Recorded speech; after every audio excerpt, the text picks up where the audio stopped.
Hello there, welcome back to the Agostinho Zinga show with your host, Agostinho Zinga, and this is episode number 661. This is 661 of the Agostinho Zinga show. I hope you are doing well wherever this podcast may find you. I hope you are doing swimmingly. How am I? All good, all things considered. I cannot lie. It's a bit of a new, little theme I've got going on. I just updated my OBS, so things should be a little bit changed and different from where I'm sitting here. So that could be a little bit of a change. But if you're not listening to this or watching this via YouTube, you'll have absolutely no idea what I'm talking about, and it won't matter to you in the slightest. But for those of you who are tuning in live on that platform, you have seen the difference and you know what time it is. You know what time it is. But for everybody else, it's just another day. It's just another day in the park. It's just another day in the field doing what we need to be done in order to live the life of luxury that we're always living right here. But yeah, wanting to quickly, knock this one out for you guys to obviously provide the informative content I always like to provide, and just to kind of get some stuff off of me chest, mate. Just some stuff off of me chest. So, first things first, I've been listening and perusing and browsing and really absorbing Tyler Creator's new album, or the bonus deluxe album for Call Me If You Get Lost, the estate sale, and it's been resonating to me super hard, more so because of the guy himself. He's really amazing to kind of look at as an artist and whatnot, and what he's been able to do in such a short space of time. And I always look at these kind of artists like Tyler the Creator, and I think to myself, you know what, it's not even the fact that what he does now that's really impressive, it's the ceiling that he has. He has a really, really high ceiling, in my opinion, of what he could potentially do in the future. So it's quite impressive to kind of see him doing it in real time and sort of watch it kind of happening all in front of our eyes. So I'm all for it. I love all that stuff, right? Absolutely love it. Oh, wow, the chat box is working. Okay, cool. That's amazing. The chat box actually works. Wow. Okay, cool. So what I'll do, actually, let me change this. Let me get this one off of, which one should I get off the screen? Should I get this one? Yeah, let me get the other one off. Let me get this one off. Bear with me a second. I didn't know this actually works. Okay, cool. It actually works. Ha ha ha. Amazing. But yeah, big up everybody in the chat hanging in there. I appreciate every single one of you guys joining me today. This shall be an entertaining one. I am hoping so. But yeah, so I'm just thinking in general about life and whatnot. Listen to Tyler Creator's album and think to myself, you know what? I need to focus. So the next 6 or so months, I know it's pretty crazy to say this stuff and kind of spec it out so badly ahead of time, but the next 6 or so months, I'm going to be going so crazy, so crazy. So please forgive me for, I have a few people that I still haven't got back to on DMs. I like to get back to everybody that kind of reaches out, because, that's the least I can do for people that kind of tune in and check out the stuff that I do, because I'm just a minor voice out here, spraying my flipping nonsense and rambling, nonsensically into these flipping webcams. So anybody that I can kind of, get back to and kind of shout out and say, hey, thanks for tuning in, I'm always going to do so. So I do appreciate every single one of you guys who do tune in and check me out, for sure. 1,000,000% sure. But I also want to say, like, going forward, I'm going to make sure that I'm focusing a lot. So I'm not going to be, doing all that kind of getting back to everybody, posting too much online and shit, and just focusing on the work, because having listened to Tyler the Creator and just kind of seen what he's done, seen how he's kind of been able to push out these amazing music videos for a bonus album. Imagine, it's a bonus deluxe album. The music videos are all really well done. They're all really creative. They all kind of bring a different sort of life to the songs that, he chose to make music videos for. And it just all bops, and you can kind of rewatch them again and again and again and spot different things. It just makes you think, hey, this guy for the most part is quite away from things but also involved. He's kind of, on social, not on social, but he doesn't make a big stink about it, and that's what I'm going to end up doing. So this is just kind of a declaration for myself, but it's also not too corny and not too lame on the side of what other people do, where they're like, oh, I'm gonna, I'm deleting everything, I'm not being on social media again. So no, I'm not going that far. I'm not deleting anything. Do you know what I mean? I think that sort of way of going about things is capital word redacted. Really, really silly. You should be kind of adult enough to be able to kind of, do stuff within reason that kind of make sense. So I'm not going to go that far, but I'm definitely going to be concentrating the next 6 months to just smashing it and making sure that at the end of this year I'm looking back and thinking, hey, I did my darndest, I put the maximum effort in possible, and now I'm kind of happy with whatever the chips may fall. But I don't want to go into the end of this year regretting that I kind of took my foot off the pedal or I was just unfocused. So the next 6 months are going to be crazy, really focusing on sort of things and kind of getting to where I need to get to slowly but surely. But before I get to that, I have to talk about things that have wasted my time. And you know how much I hate when things waste my time. You know how selfish I can be with my time. And you know how pig-headed I can be with some things that I do, right? It just can be really, really, really annoying. So I've been wasting a lot of the past couple of days, right? Incorrectly so, or the last couple of days actually, incorrectly so, watching this absolute horror show of a show, this absolute tragedy of a show called Salvation. That's what I've been doing. I've been watching Salvation, and let me tell you, this might be legitimately one of the worst things I ever watched, but it also started off pretty decent. So the general premise of this show, if you don't know what it's about, essentially it kind of stars this guy called Darya Tatarsky, who is kind of like the de facto Elon Musk kind of figure of this show. And what he essentially does is that what essentially happens in the show is that there's an asteroid, extinction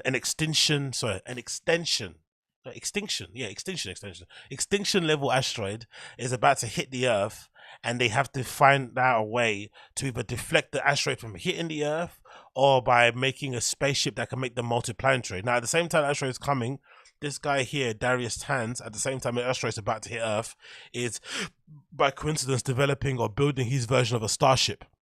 And at the same time it comes, they have to they go through this whole battle of deciding whether or not they want to make life multiplanetary by basically selecting 160 people or the world's greatest thinkers and whatnot, and maybe in creatives to kind of repopulate Mars again if this extinction level asteroid ends up hitting Earth, or if they should try and pull together their resources and try to create something, a railgun, a satellite probe or whatever that can deflect the asteroid so that it doesn't hit Earth. And the first couple of episodes aren't too bad, as most of these shows are. I think what they end up doing, it's like a startup, I think. It's like they always create like a really decent minimal viable product, but then when you scale it, it then becomes nonsensical and becomes bullshit, and then you're kind of regretting buying it. I'd imagine a lot of these kind of big small startups do that. They sell to big companies. The big company then ends up regretting it because they then got a dud in their hands. The same thing happened with this. The pilot episode is not too shabby. There's a lot of kind of decent science in it. It's pretty decent in terms of character development.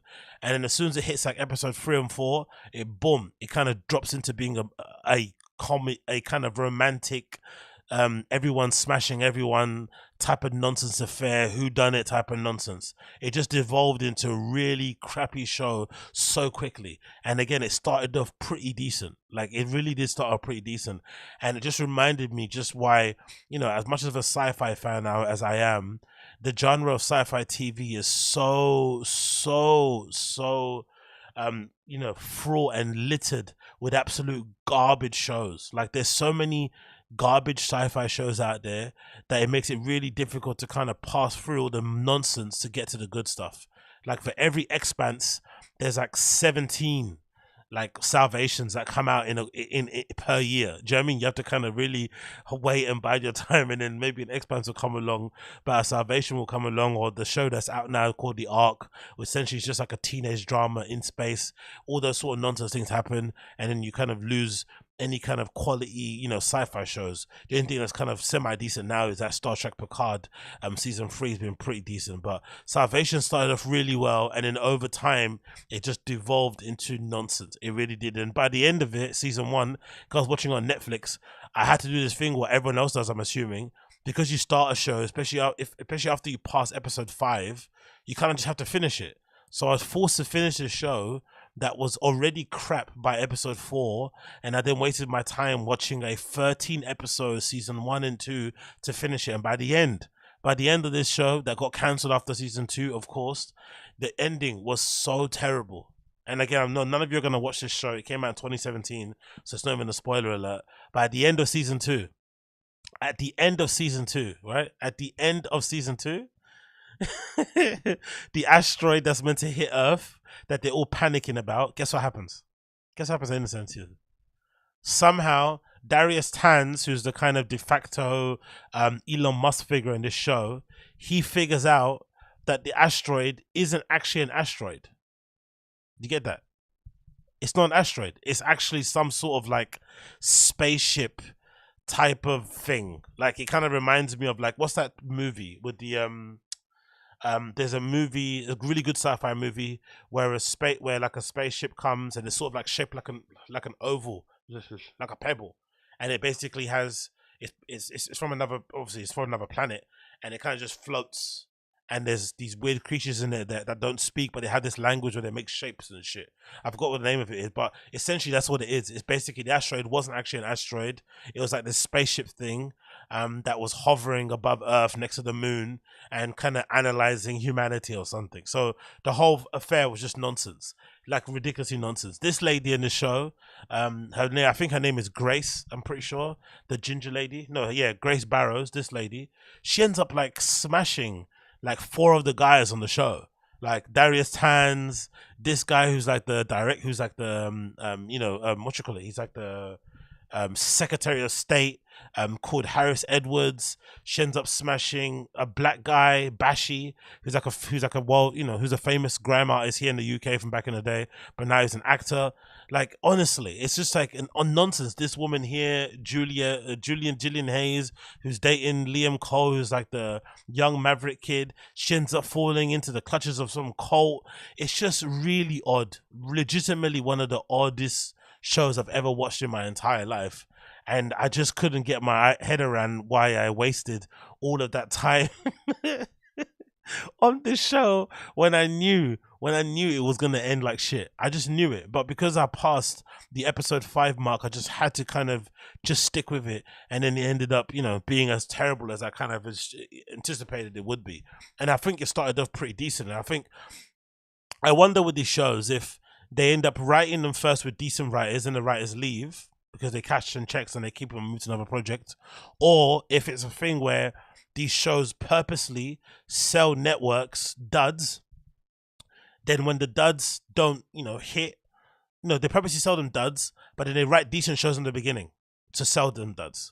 I wonder what's happening. Either are the writers leaving, are the people making the duds shows on purpose, or is this just the nature of just modern day TV? Because again, this is a modern day. This came out in 2017, but it's so terrible it beggars belief. But I think there was some goodness.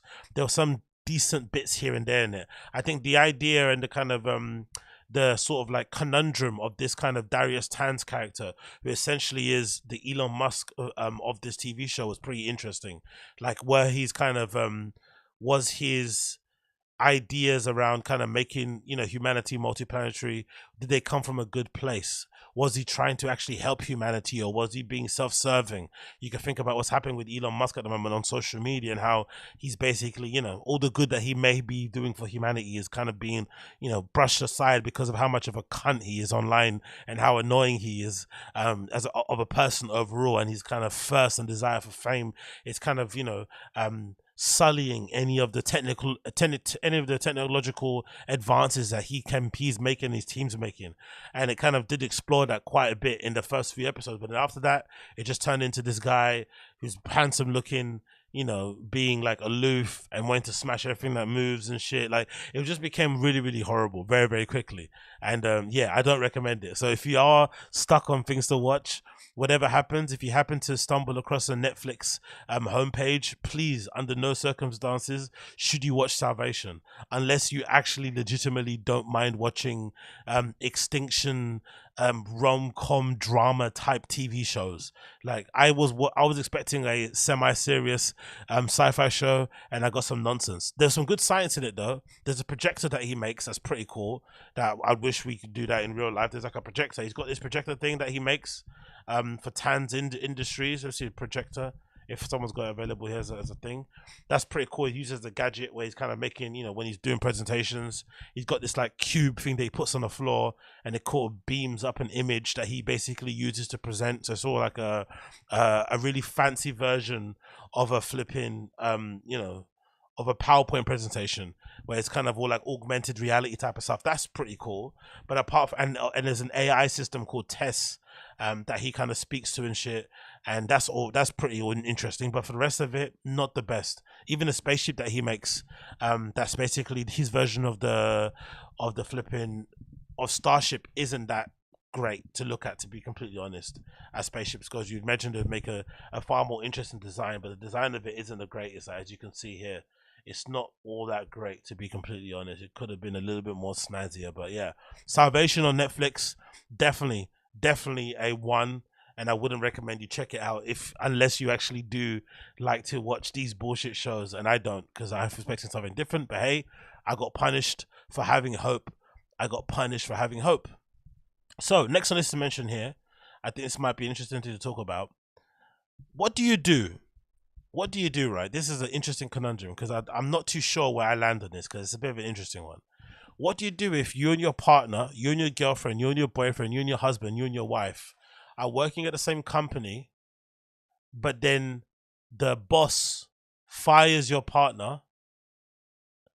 Do you leave?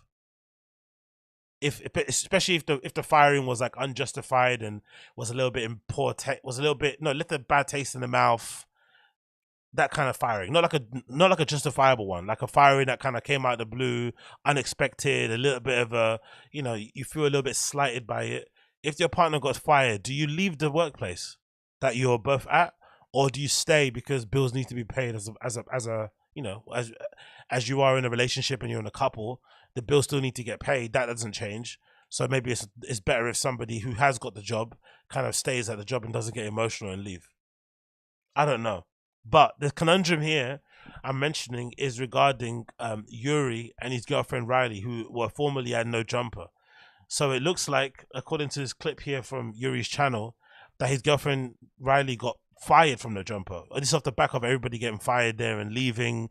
AD, T-Rail, House and Blasey, all these guys are basically leaving because, Adam 22 is kind of getting exposed for being a little bit of a suspect individual. There's articles coming out about him, trying to cancel him, making it seem like he's a racist and this and a pedophile, whatever. Loads of stuff is happening. But essentially what you can ascertain from this is that either Adam 22 is trying to clean house to restart the whole No Jumper network, or essentially because all the biggest sort of like hosts and personalities from the platform have left, there's not enough money coming in to justify people's wages, so he just has to make some cuts. There's too much overhead. So I'm not really too sure where it sits on, what the reason is behind it. But I'm just thinking, if I was Yuriy and my girlfriend got fired, I'd want to just ride out for her. Or if I didn't want to ride out for her and quit as well, I would be a little bit more upset and pissed off at the stream, like on live stream. I maybe vent my frustration via this live stream platform about how unfair it is. But let's listen to them talk about the firing, and you can kind of get an idea on where their mindsets are. But I think the way Yuri's kind of looking at it is a bit strange. How he's kind of reacting to his girlfriend, basically, her life basically imploding off of the back of all these other guys leaving. Okay, but either way, how's your week been? It's been crazy. I feel like weird and like embarrassed kind of to talk about it. Why? I don't know why you feel embarrassed. Because I don't know. It's just awkward and annoying and... Well, you have nothing to feel embarrassed about, honestly. It's just I've never been through this, so it's like yeah, weird. But yeah, pretty much I was let go from the No Jumper team. The rumors are true. The rumors are true. Yeah. And yeah, I mean, it's been an emotional... It's like a lot of different emotions. Mm-hmm. It's like I felt like it was gonna happen. Like I already kind of had a feeling it was coming. And I just kind of annoyed with myself because like I just should have seen it coming and like trusted my gut a little more. But yeah, I don't know. It's just crazy. We might as well like, speak on everything where it's like, obviously it's been like an emotional thing for Rylee because she told me, like, I didn't know this. I thought, you have experience, because I feel like everyone's gone through this before, but like I've been laid off from jobs like 3-4 times, and every time it's like, hey, you know, this branch isn't making enough money anymore. Sorry. Hey, we're closing down this location. If you want to go to this other location, you're welcome to. Like, but sorry, you know, it's like I've been laid off a couple times like that before, and it's like the first time I remember it was like felt weird. I was like, damn, like what the fuck? Like what? I just went to the skate park. I remember, and I was just like, damn, I'm unemployed now. Like it's kind of strange, you know. But I didn't know that you've never like gone through it. And for Rylee, it was kind of like an emotional thing where she was just like, "Oh my God, I can't believe, you know, this is happening." But it really sucks because it kind of happened in a weird time because it's like Rylee like about a month ago, like or a month and a half ago, was already planning on like pursuing like pursuing her older Ew, I hate myself. Why are you getting emotional about it? Are you gonna miss it? Yo, monetizing your girlfriend's tears is like another level, isn't it? This is when content creation just gets a little bit too crazy for me. Getting your girlfriend to sit on camera and basically bare her soul. This is the first time she's been fired. She's clearly very emotional, clearly, you know, a lot more emotional than maybe Yuriy is as a person anyway. So it's just going to be heightened. And especially if she's saying what she's saying is true, where she kind of should have saw it coming. You're kind of having a bit of regret. You're feeling a little bit dumb. You're feeling a little bit silly. And then here you are on camera, basically having to bare your soul for clicks and views. Like, oh, being a content creator is hard, man. When it comes to stuff like this, it's difficult because it kind of makes sense because, you know, if you don't monetize it, then it's not going to help you in the end. And it kind of adds to the story. And if you do go to make your own channel, it might be beneficial for people to have like a beginning and a middle and an end to kind of look back on. If she ends up being super successful on the content creation side of it, this clip will be a good thing to put in your compilation of like, hey, I started from the bottom, look how down I was here, and now look how up I am. That's quite a good thing to talk about. But flip, man, I think sometimes humanity has to come in and be like, you know what, let's just turn the cameras off and, you know, not record this because this is a little bit weird. It feels a little bit exploitative, but again, when it's your own girlfriend, when it's her deciding to do it herself, maybe it's okay. There's certain aspects, like, I'm saying like it was bound to happen because like personally like I wasn't really like you're gonna make me happy cry. like just doing what I was doing because I just felt stagnant and like I wasn't advancing in anything and just kind of doing the same old. So I was looking and like doing something because I just felt bored, you know, like I wanted to get back into hair and getting creative and stuff. But I also did love working there too because like I did make great friends. Like I'm gonna miss the girls. Aww. You're still gonna be in touch with the girls. Like you still talk to them. It's different. I don't know. It's crazy because so much has changed in like such a little time, and it's just crazy to be a part of that. And like just I don't know. It really hit us when we were like looking at the Christmas photo, and we were like, damn, that's it. It's like this is an era that's not going to be around anymore. You know what I mean? At all. Yeah. But yeah. I mean, I understand. Obviously, like exactly. It's happening like, to multiple people. It's not just me, and it's. But with your situation, it's just crazy. It was even like I don't know. Rylee got put in a fucked up position because look, he's gonna make it worse for her. How he's gonna explain it, but. This is the thing with firing. It always is personal. I've only gone through it, a couple of times, I feel like.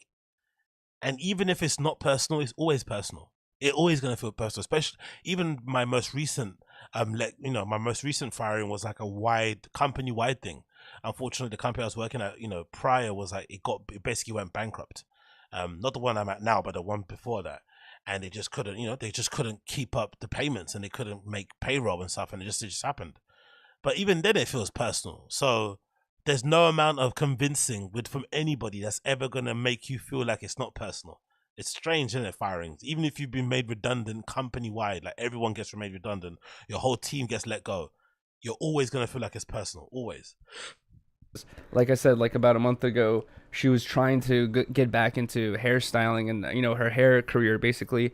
And she found a spot that was like kind of willing to like, and it was actually a really, really nice spot that had really nice clients, all this stuff. And Rylee was like trying to get this position to like enter into this job, you know what I mean? Or this like salon. It was a really good salon. And then, and Rylee had this discussion, you know what I mean, with No Jumper, where she was like, hey guys, like I'm planning on working this other job? Like, can we somehow like work out a schedule where I can work there and work here? You know what I mean, or something like that. And she was told, oh no, it's like it's fine. Like we'll give you a raise, and then you know, and like we'll get you taken care of so that you don't have to go do that. I was hyped, and then like literally the next week is like when all the drama started like spinning out of control. Yeah. And I was just like, oh fuck, like. I knew in my gut like that as soon as that Monday hit and all the shit happened, I was like, no, like this is not good. Yeah. And I hit up that stylist. I hit her back up and I was like, I don't know what's gonna go on with my job right now, but I have a bad feeling about it. Is there any way like you're down for me to still come back to work? And she's like, nah, like I need a reliable person. Blah blah blah. Because Rylee had to like miss one of the interviews because she was told like, hey, you know, we actually have a better position for you here and whatever it is. But anyway, look, the matter of the fact is that girl is it's incredibly dumb, unfortunately. Maybe it's her age. Maybe she's just naive in general. But honestly, the first thing that you should always learn from a job is that they're always going to look after number one. She should have never asked No Jumper for permission to go back into hairdressing or hairstyling. She should have just done it anyway. And as the great saying goes, don't ever ask for permission, always ask for forgiveness. And then kind of figured it out along the way. If it became a thing where No Jumper and the hairstyling thing were becoming too much and he should have quit one or the other, decide on the spot. But she should have never gone and asked permission, because the same thing would have happened the other way around. If she was a hairstylist and she told them, hey, in my off time, I'm working at this place called No Jumper, they would have also done the same thing. They would have said, no, don't go there. We're going to increase your money. We're going to give you more shifts, whatever, just to keep you on board, because employers will always look after number one. So you as an employee, a freelance, whatever it is, you have to make sure you look after yourself too. That's a number one rule of working anywhere in the job space. You just have to make sure you always look after yourself, because they're never ever going to have your best interests at heart. And in this case, to be fair to No Jumper also, they weren't gonna be they weren't to know that their whole world would implode as well. The following week, the whole Lush thing happens with No Jumper, where Adam fries Lush on air because allegedly he leaked some information about what Adam's saying about the host behind their backs to some guy on Discord, blah, blah, blah. And then that kind of started the whole cycle of everybody basically leaving, getting fired, leaving, arguing, and basically, you know, No Jumper as we know it has kind of changed ever since then. So they weren't to know that that was going to happen either. But surely if you're somebody that is thinking, if you're that Rylee or that person, this girl, you're like, hey, I'm already feeling stagnant at the job, I want to make a bit of a change anyway, you should have been thinking 2, 3, 4, 5 steps ahead already. And the first lethal mistake she done was ever asking No Jumper for flipping permission to go and do hairstyling. She should have just gone ahead and did it anyway. But it did get me thinking. I think to myself, if I was in that position, I was Yuriy, I think just because of how disrespectful the firing was, I would have to step as well for my girl. I'd have to step for my girl. I'd have to step for my wife, whatever. I'd have to step. I'd have to just out of principle. Or at least, if you're not going to do that, at least throw a bit more of a tantrum on stream. At least be a little bit more angry and frustrated and stuff, and, you know, be saying things online and stuff. That might kind of bring her some comfort and bring you some comfort also, that you're throwing a bit of a wobbler. But just to sit there and be rolling up joints, that's the first thing he's doing. He's just rolling up weed. He's just chilling, smiling. Oh, why are you crying? What do you mean why she's crying? You know why she's crying. It's the first time she got fired. It's from a pretty decent job. It was during a time where she it's probably the worst time to get fired, when you don't even like the job anyway. It's okay to get fired from, maybe it's okay. It maybe it's gonna sting if you get fired from a job that you know kind of love. But imagine that a job where you're kind of already kind of getting over it and you want to make a change, but they decide to fire you before you leave. That's gonna hurt. So you can imagine where she was at in that kind of mindset as well. And she's obviously clearly, you know, a little bit more sensitive than flipping, she's obviously more sensitive than Yuriy, but I don't know, man. I just think if that was me, I would step for my girl. I would definitely step, and I'll definitely make sure, hey, I'm going to support you. So I'm going to go and roll as well, even though it's going to hurt us both, but we're going to figure it out. You know, we've got 2 brains here. We're both quite young. We can figure it out. We can make sure we can keep the lights on and shit and kind of do what needs to be done. But, you know, I guess they're going to have to figure it out as they go along. But yeah, but big up Rylee. Hopefully she kind of lands on her feet. But this is further proof that No Jumper as we knew it has definitely over, man. It's over. It's done. It's a fact. It's never coming back again. That era is completely gone. But yeah, she should have been a little bit more clocked on as to what to do, man. But yeah, what can you do? No, she's young. Yeah, she's young. I get what you mean, Richie. She's definitely young. But I just think you have to grow up really quickly when you're in the workplace. No one cares what your age is at work, unfortunately. Unfortunately, you have to just grow up. There is no, oh, I'm young, I don't know this thing. No. Either you grow up or you get taken advantage of. And, you know, the worst thing possible when you're at work is finding out, number one, you're not getting paid as much as people. Number two, you're doing more work than people are doing and you're getting paid, you know, less than some people that are doing less work and that kind of stuff. Or just sometimes when, you know, when your concerns and stuff are not met, or maybe you're not listened to and stuff, it can just feel annoying. So the best way to kind of, you know, counteract that is to grow up very quickly and to understand how people move and how they act in workplaces. You should be a little bit like that. But again, you know, what do I know when it comes to sort of things? What do I know? Anyway, moving on from this, I kind of wanted to make sure I'll quickly highlight this because I thought this is fucking hilarious. I stumbled across it on social and it kind of speaks for itself, but I wanted to kind of play this because I feel like I have a feeling this is probably not real. There's been a lot of these kind of clips from podcasts that have been going viral, I feel like on social, especially on TikTok, where somebody basically takes a clip from a video podcast, puts some subtitles over it, and clips up the most like controversial thing that person said in the show. And so number one, I think that. Number two, it's also just a cool way to get people to start talking about nonsense topics, right? It's a really cool conversation starter because for the most part, most people think whoever's talking sounds like an absolute Looney Tune. There's no one that listens to it thinking, oh, they're making a lot of sense. But it just occupies like an interesting space. There's this other space that's kind of popping up in the podcasting realm. It started from being just audio, then it transitioned to video, and then it kind of went to Zoom in the kind of pandemic era, and now we've got these like portrait kind of framed podcast clips from like TikTok with subtitles that kind of go viral, and they're usually under 50 seconds, and it kind of is a controversial topic that people are now sharing. It's a different sort of space now that they occupy, and I can imagine the full episode of this podcast probably isn't over 30 minutes. You'd imagine, right? The subject matter, like how much, you know, how long can you talk about the same sort of topics over flipping 30 minutes? But regardless, this is the clip that went viral. I'm sure most of you guys have seen it, but it's pretty hilarious and a very, very self-explanatory. Hear this young lady. Proud thing that all these women have going on. I mean, I don't knock women for feeling proud and for wanting to have, you know, that girl power and holding things over him, but no, you've got to give it up, ladies. I please my man in every way, all the ways. Wake him up, he gets to nut. Before he leaves out the door, he's leaving empty nuts. At work, I am calling him like, come outside, it's your lunch break, it's time for you to get your nut off. When he gets home, he's getting fed, he is getting another nut and one before bed, or two if he's lucky. That's it, that's a secret.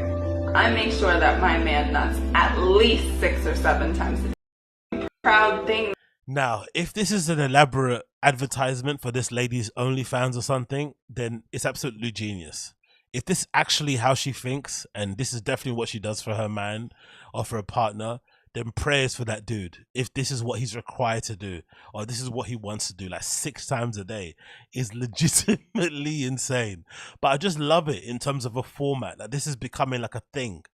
This is becoming like a thing, like these sort of like portrait podcast video things with the subtitles and the controversial topic, snappy cuts and editing and shit, and it's just going viral. Like this actual clip itself on Twitter alone, because I'm sure it got shared on Instagram and on TikTok, but on Twitter alone, it's got 9.7 million views on Twitter alone.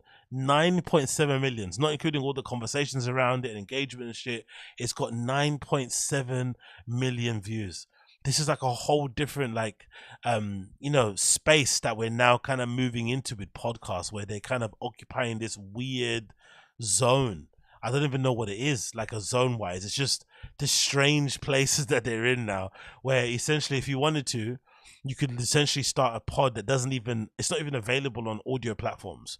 You just start it and it's only video based, or you just start it and it only exists on Instagram, it only exists on TikTok, and you just have these really controversial sort of topics regarding relationships, regarding men and women, regarding sex, regarding all that stuff, and you just kind of hope that one time somebody is going to say something crazy, it's going to go viral and people are going to go crazy for it. You just hope it's going to happen. And I think we're definitely going to be seeing more of it going forward. For sure, we're going to see it. But I have a feeling this is probably an OnlyFans promo. And I hope it is, because it's an evolution. Because you see a lot of, I think especially on Twitter, you see a lot of OnlyFans girls underneath really viral posts, and they'll be like, "Oh my god, would you if I was laying in your bed, would you tell me to get out or something?" Those kind of questions, right? So people get to sign up on OnlyFans, but I think that kind of like troll has kind of been run dry. No one wants it anymore, or no one gives a crap. So now the new sort of flex is maybe creating these kind of fake podcast clips. Where you're kind of, in a way, if guys are interested in this sort of stuff, they're going to click on your profile because they're going to be like, yeah, I like to nut 10 times a day too. So they're going to come out and go and grab it. So I love that kind of idea behind it, man. It's pretty funny, but big up her. I'm sure this was a troll regardless, but it did also bring me on to this pretty cool article that I saw on Vox earlier, talking about influencers getting rich by teaching you how to get rich, right? And it kind of made me think about what I saw on TikTok recently. I don't really use TikTok that often, but one thing you have to realize with TikTok, which I think they really smashed, is their algorithm is pretty crazy. Their algorithm is flipping insane, because I feel like anytime you kind of log onto it, they do a good job of pushing all the stuff that's really trending at that moment to you. I remember there was a period in time where, for whatever reason, like all these young girls were wearing these particular type of pants, these like flared pattern things.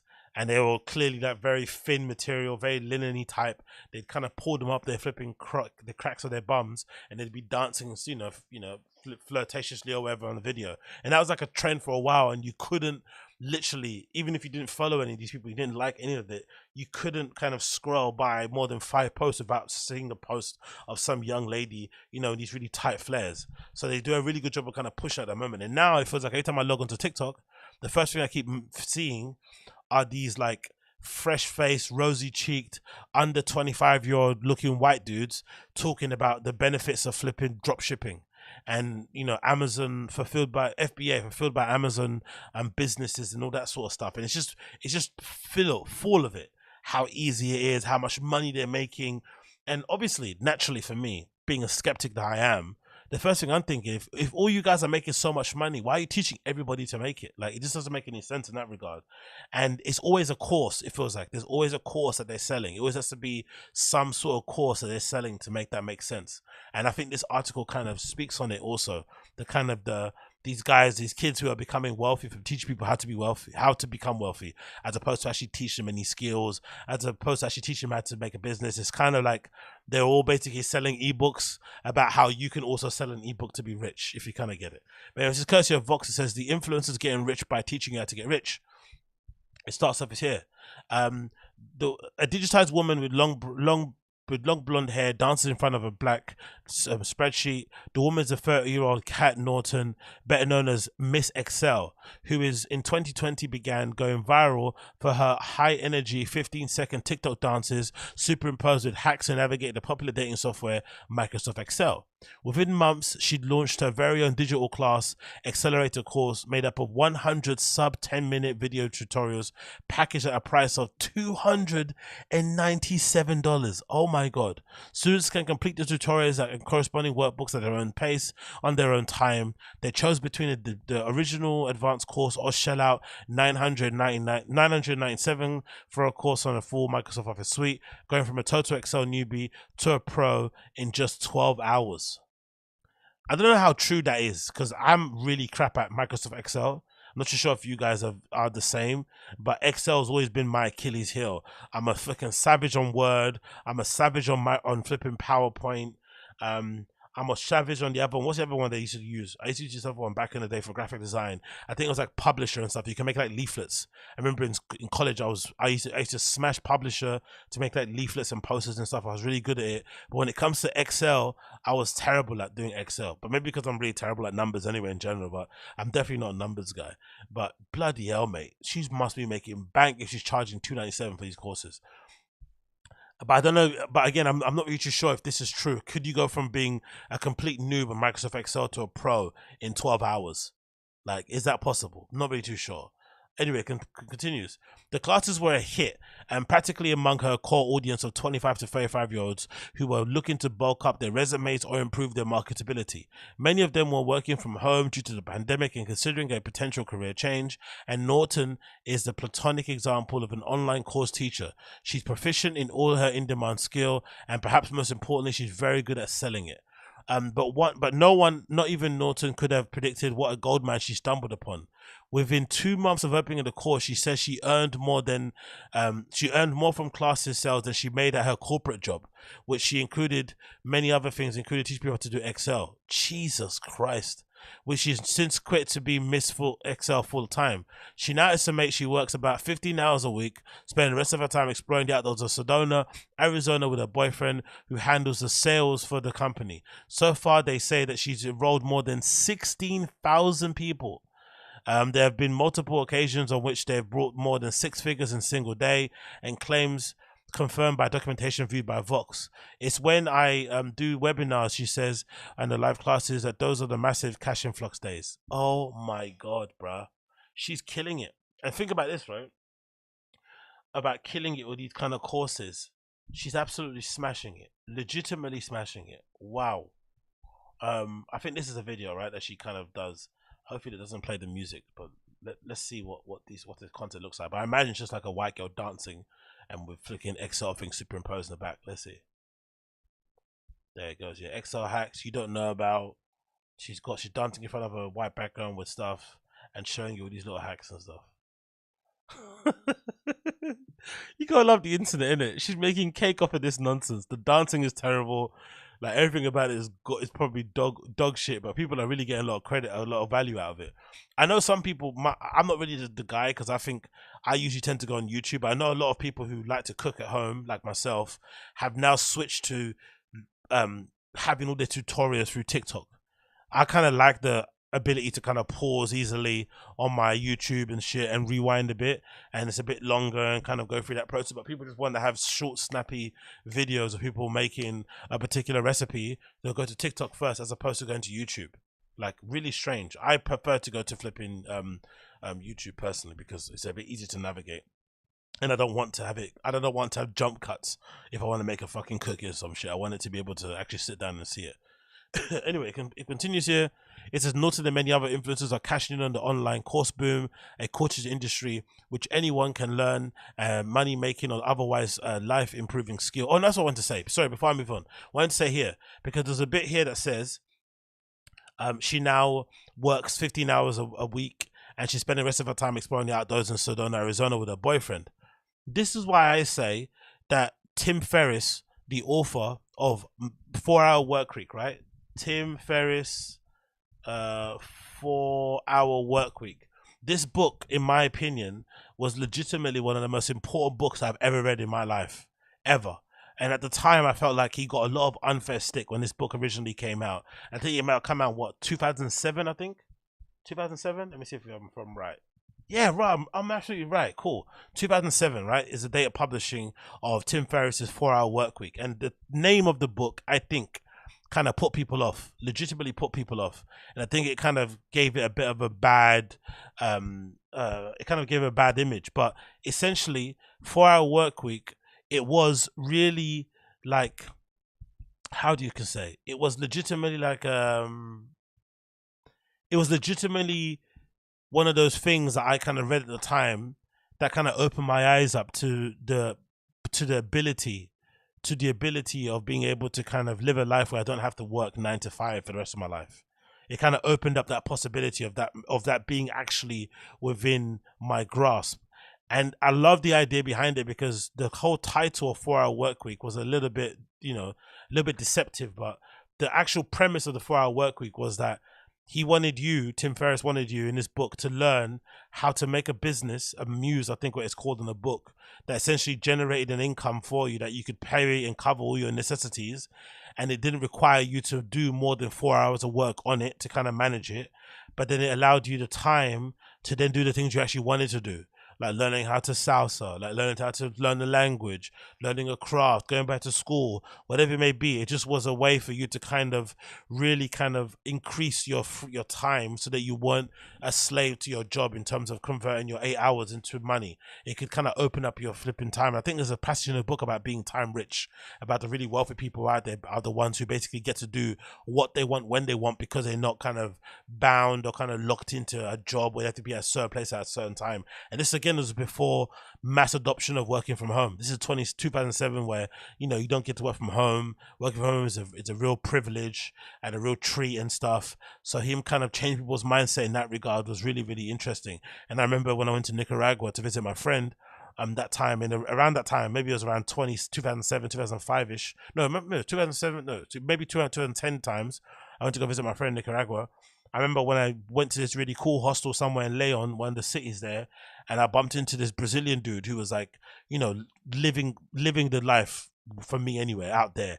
He was flipping, golden brown. He had a great head of hair. He was surfing every day and he had his little dog that he kind of would walk along the beach and run along with, surfing, chilling, eating great, just looked amazing, always funny, always a smile on his face, and just living life.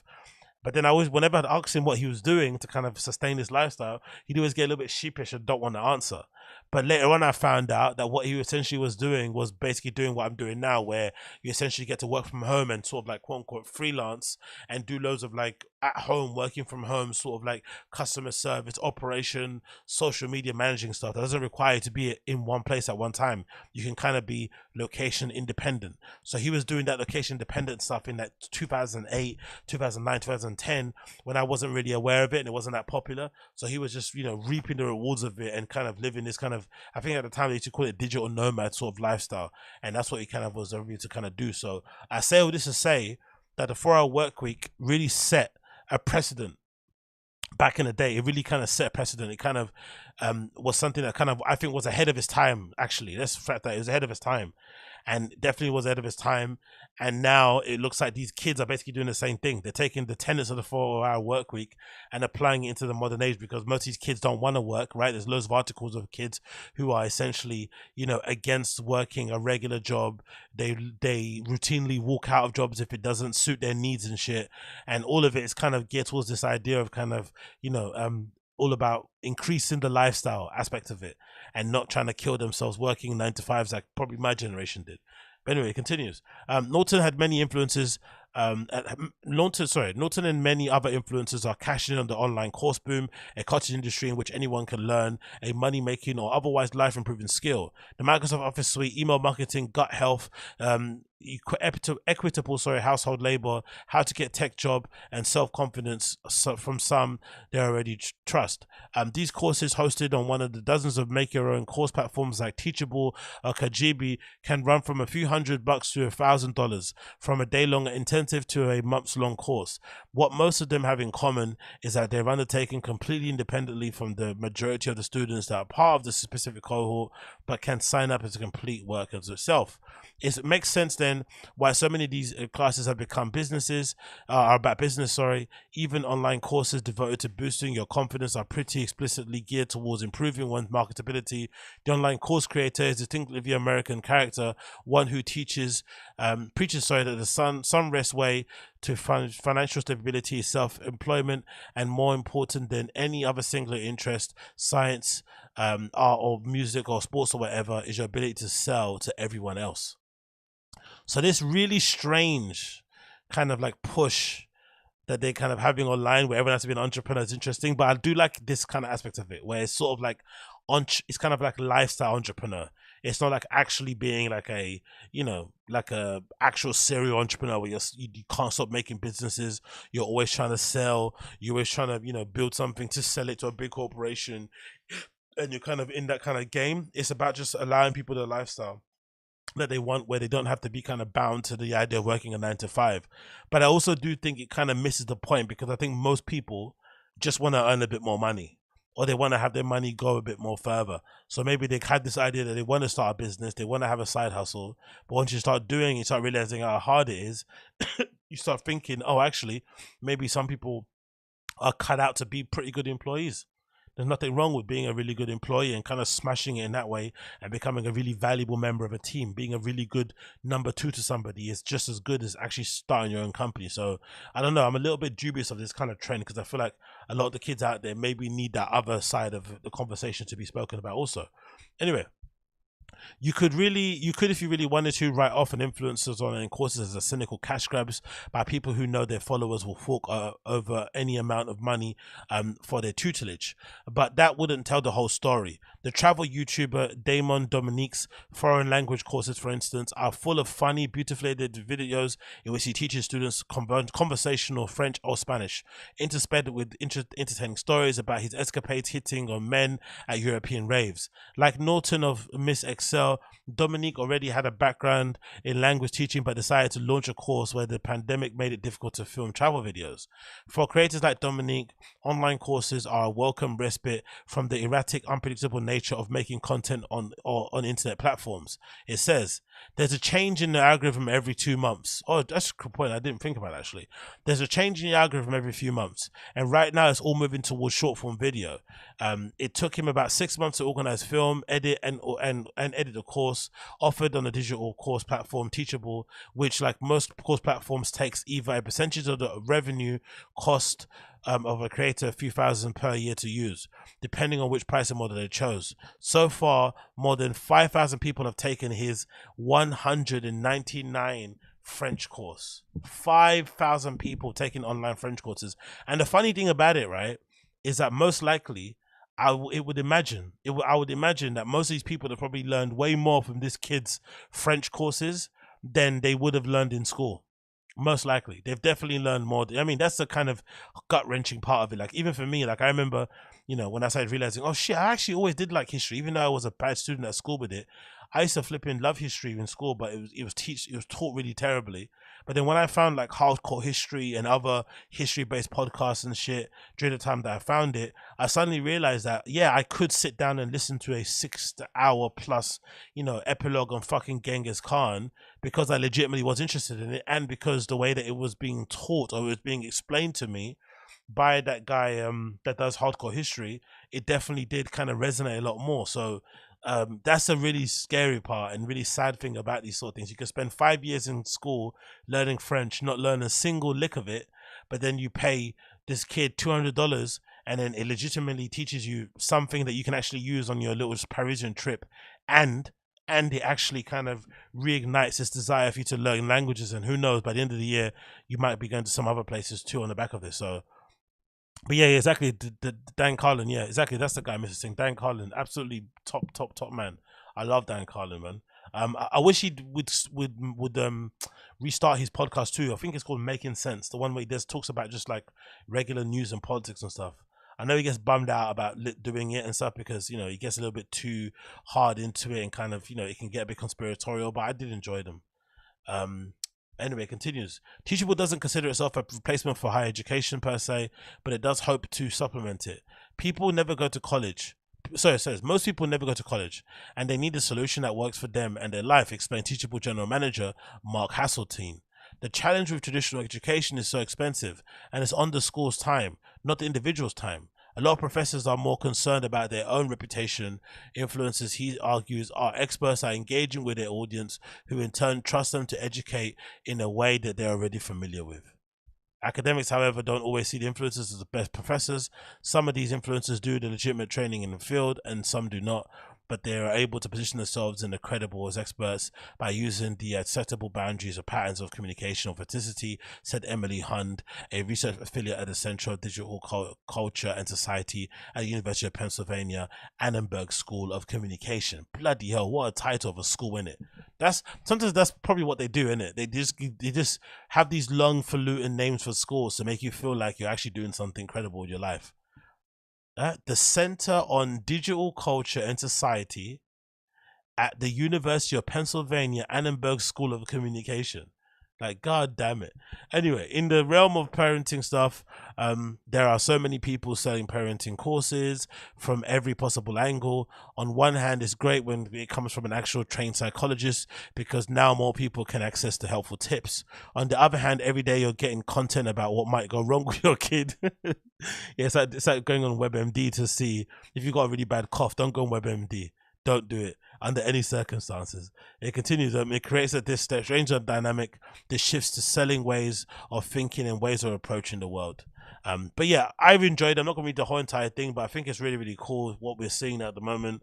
Influencers taking learning into their own hands. A whole cohort of fans basically buying onto it. And I think, like most of these things online, even if it is a bit scammy, I think most people will sniff it out. So even if the person is able to kind of run off on them plug and make a bit of money, I think in the long term, it probably benefits them if they're actually legit, because they'll get a lot of returning customers. They'll get a lot of people eulogizing and evangelizing for their works. So they won't have to advertise in the slightest, because word of mouth will tell people, hey, go to this guy. He does really good Spanish courses. Go to this person. He does really good, basic electrician, house maintenance type of courses. Those type of things exist. So it's kind of within their best interest to kind of provide a good service, a good product, so they have people kind of returning and coming back. So it's not just a one-time purchase type of thing. So I do like seeing it, but I do think it's funny to see some of the guys and gals who are doing the whole, I'll teach you how to get rich by teaching you how to make another ebook to get rich again. Do you know what I mean? I love all that stuff. I really do love that stuff.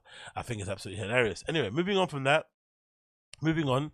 I saw this on social media and it got me thinking overall as to why possibly a place like Berghain hasn't decided to maybe double down and kind of offer this stuff more for customers. Like, I wonder what the reason is behind not doing this. And this is a post that's kind of gone somewhat viral on my side of the internet, featuring the DJ Adiel, who is, I think, if I'm not mistaken, Italian and kind of plays a lot in Berlin and whatnot.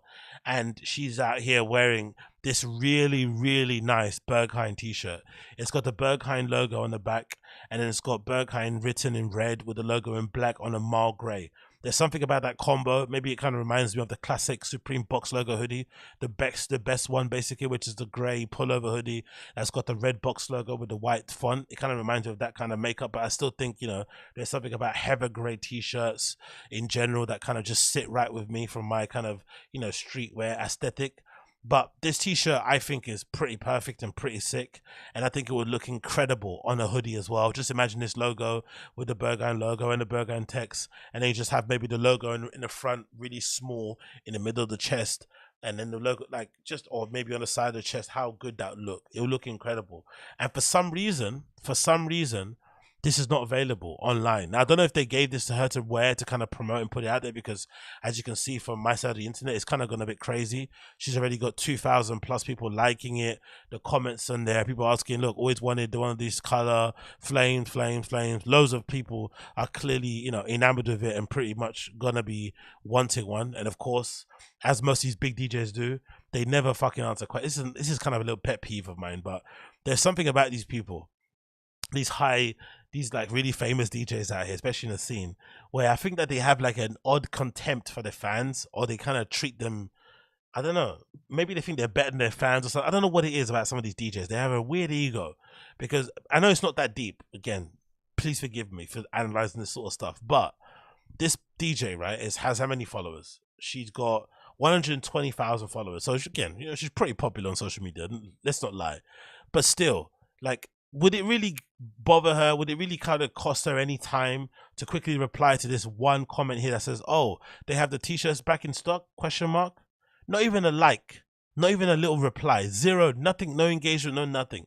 Just put the post up, let people like and leave you comments and double heart and shit, but you don't reply or give them any sort of love in any way, shape or form. And the reason why I say that kind of annoys me is because, I've had the pleasure of kind of bumping into people like Harry Styles, right, at flipping random bars in Dawson somewhere, where he's being hounded by loads of flipping annoying hipsters trying to get pictures of him, trying to buy him a drink, girls trying to flirt with him, guys trying to get flipping IDs on his flipping Gucci jacket. I've seen him out and about, and that guy, let me tell you, he's a flipping gentleman, a pro. he does that thing that a lot of kind of really high level celebrities do, where they make it seem like you're the center of the world in that kind of really brief interaction that you have, and then they just keep it moving. He's never kind of still, always moving, always kind of but you always feel like he's kind of engaging and replying back to his fans and kind of having communication.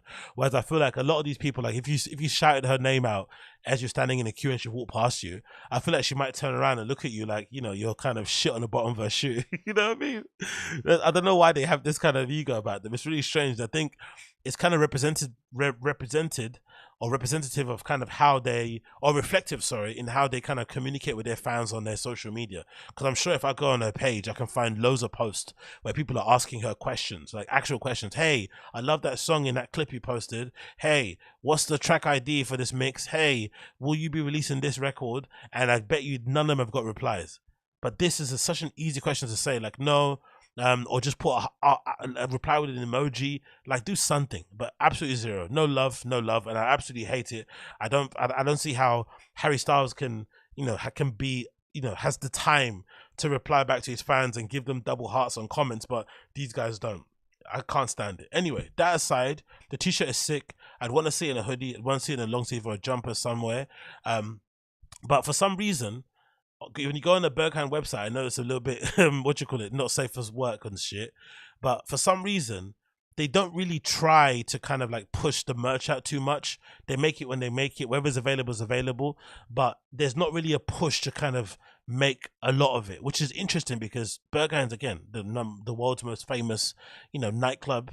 It's definitely the number one nightclub for me in the kind of music that I'm into, and there's loads of flipping really, really passionate fans of the club like myself, who would, I think, legitimately spend a pretty penny on getting the latest and greatest flipping merch from Berghain, even if it was made this way. If they put out a lot more of this sort of stuff, especially in that sort of colorway, that would sell like hotcakes. Whereas the stuff they have available looks like all the old stuff that didn't really maybe sell that well. But the actual thing that I think works well, the one with that Berghain logo, which I think might be this one here actually, that's in black. I'm surprised they don't make more of it. Like, this is really nice as well, right? This one, it's got the Berghain logo and it's got Berghain written on the back. What size is available? It's only available in girls, so it's all sold out. So clearly there's not been a lot of it made, and I wonder why they decide not to do it. I wonder if this is like them not wanting to sell out and keep it kind of pure and about the music and not make it tourism type of thing, and not wanting to turn the Berghain t-shirt into like the I Love New York sort of thing. Maybe that's a vibe they don't want to do, because maybe if they start doing this and pushing out the merch, you start getting loads of unofficial bootlegger type places shifting, loads of merch, unofficial stuff with Berghain logos all over it. I'm not really too sure, but I'm also sure there's probably people out there who probably make their own Berghain merch that they kind of wear themselves. But I'm just surprised they don't push it more, because I feel like a lot of people would definitely wear it. Like, these balaclavas aren't too bad, but I definitely would be on it for sure if they decided to put out merch similar to what this Adiel lady is wearing here on this flipping picture. That's a heather gray with the black logo, red text in Berghain. Looks absolutely fantastic. But yeah, big up them anyway, regardless. Even if they don't want to make it, I'm still going to be there anyway, innit? Just flipping perusing and making sure my voice is heard. Anyway, moving on. Courtesy of Complex, we got a really cool article, which I'm sure is going to be the topic of most podcasts out there, especially if you listen to podcasts that are somewhat hip-hop based, hip-hop themed, have an urban slanting to them. I'm sure a lot of your favorites are going to be ranting and raving about this list, but Complex know how to flip and jump onto the algorithm. They know how to go viral. They know how to kind of put these kind of controversial topics and things out there. So it looks like Complex did a hip-hop media power ranking, and for once, it's reflective, I think, of the current landscape and what actually people listen to. So this is them. It says, who has the most power in hip-hop media, from rappers to radio hosts to YouTubers to Twitch streamers and everyone in between. Here is our inaugural power ranking of hip-hop media personalities. And there's some interesting names included there who I think don't deserve a place, and some people who I'm happy to see on there. So the media rankings go as follows. Let's see who's on the list. So number 25, you got Jazzy. That's that young girl that kind of does really cute interviews with loads of big celebrities and hip hop and shit. And her interviews are fairly decent for the most part. I don't really listen or watch them out, but it's quite nice to see people who generally don't give interviews decide to kind of give this young girl a shot because she's new and fresh in the industry. But once she gets older and she starts becoming messy like everyone else does, they're all gonna run a mile from her. So it's just nice to see her kind of getting her love early on. You got Nyla Simone. I don't really know her too much, I'm not going to lie. Sway Calloway dropped quite a bit to be a 23, to be honest, but it is maybe reflective of this era we're in at the moment. I don't think people really care about Sway that much. Maybe that kind of, the viral moment with Kanye might be his most relevant thing he's done in a while, outside of maybe what he actually does day to day in hip hop, but he's not the most kind of popular, I'd imagine, most kids. Nardwuar, I think, is a legend and definitely should be far higher up in that list, especially considering the breadth of music that he covers and the research that he does for his interviews is unparalleled, so he should be a lot higher, I think. Anthony Fantano, I feel like, isn't really a really good reflection of hip-hop media because he's not really hip-hop. And I wouldn't ever go to him. I don't listen to him anyway when it comes to music. I feel like it's redacted, in my opinion, to listen to anybody, to go to anybody to get like recommendations or what to listen to. There's so much music out there, especially on platforms that you can kind of check out. You don't need someone to kind of tell you what's good and what's not. But even if that's the case, I wouldn't go to him for hip hop. Maybe I'd go to him for like alternative or indie type music, but I wouldn't go to hip hop. He doesn't really have good taste in hip hop, and I don't just trust his opinion overall. So that's a bit of a strange one to have Nardwuar under Fontana, in my opinion. Nadeska Alexis, again, she's a little bit of a damp squib, in my opinion. I kind of enjoyed her a little bit when she was doing that show with Joe Budden and Flipping Academics. She was a pretty decent, moderator in that regard, but she's a little bit too political. Obviously got certain connections with certain people, certain favors and certain favorites and whatnot. And she just, if in my opinion, she kind of feels like a Angela Yee regen. So it's a little bit like the same old, same old, not really interesting, she doesn't really have much going for her outside of that. The only thing I did kind of enjoy from Nadeska Alexis, I think she's got, if I'm not mistaken, a show on Apple, and she had like a playlist, like an R&B playlist one time I checked out. I was fairly decent. So maybe her playlist abilities are pretty cool. So big up her in that regard. Adam 22 being 19 is also a bit of a mad one, considering that he hasn't really been on it when it comes to hip-hop interviews. I feel like he's kind of strayed away from continuing being the voice of the younger generation, because obviously when No Jumper started, a lot of their kind of early success came from their ability to kind of tap into and interview a lot of the kind of up-and-coming guys like like the Triple XX, Slump God and all those kind of guys, the SoundCloud generation. But then it felt like over time he kind of got bored of it, and he wanted to become a little bit more mainstream and get more, normal, quote unquote, high level tier kind of, people. And over time, obviously, that didn't work out because clearly people didn't like him as a person, and maybe him being white didn't affect it, who knows. But definitely now with him being Adam 16 and all these allegations out there, he probably doesn't deserve to be anywhere near this list, to be completely honest. But hey, it is what it is. Big Boy probably deserves to be there, number 18, LA legend and shit. But again, he's probably like Sway, not really the most relevant, I guess, with this young generation. Jinx probably deserves to be there. Maybe not 17. Considering with the young generation, he probably is a little bit tapped in with them. But again, I don't really check out his stuff. I don't really know what he speaks about, what his opinions of music, to be honest, or what his taste is, so I wouldn't really know. Peter Rosenberg, I feel, has actually been nowhere near here. I feel like he's probably the worst of the person on this list, especially considering his experience. He's got horrible taste. He's incredibly bitter, incredibly old, no swag, nothing. And I don't know, he's just not the person I'd go to when it comes to hip-hop media in the slightest. Funk Flex definitely is the legend in his own regard, and is maybe one of the only old heads who's reinvented himself many times over the years, so he probably deserves that spot. Angela Yee, I feel like, is a little bit dusted and gone. Not really somebody I check out for interviews. Not really interesting when it comes to her musical opinion or taste.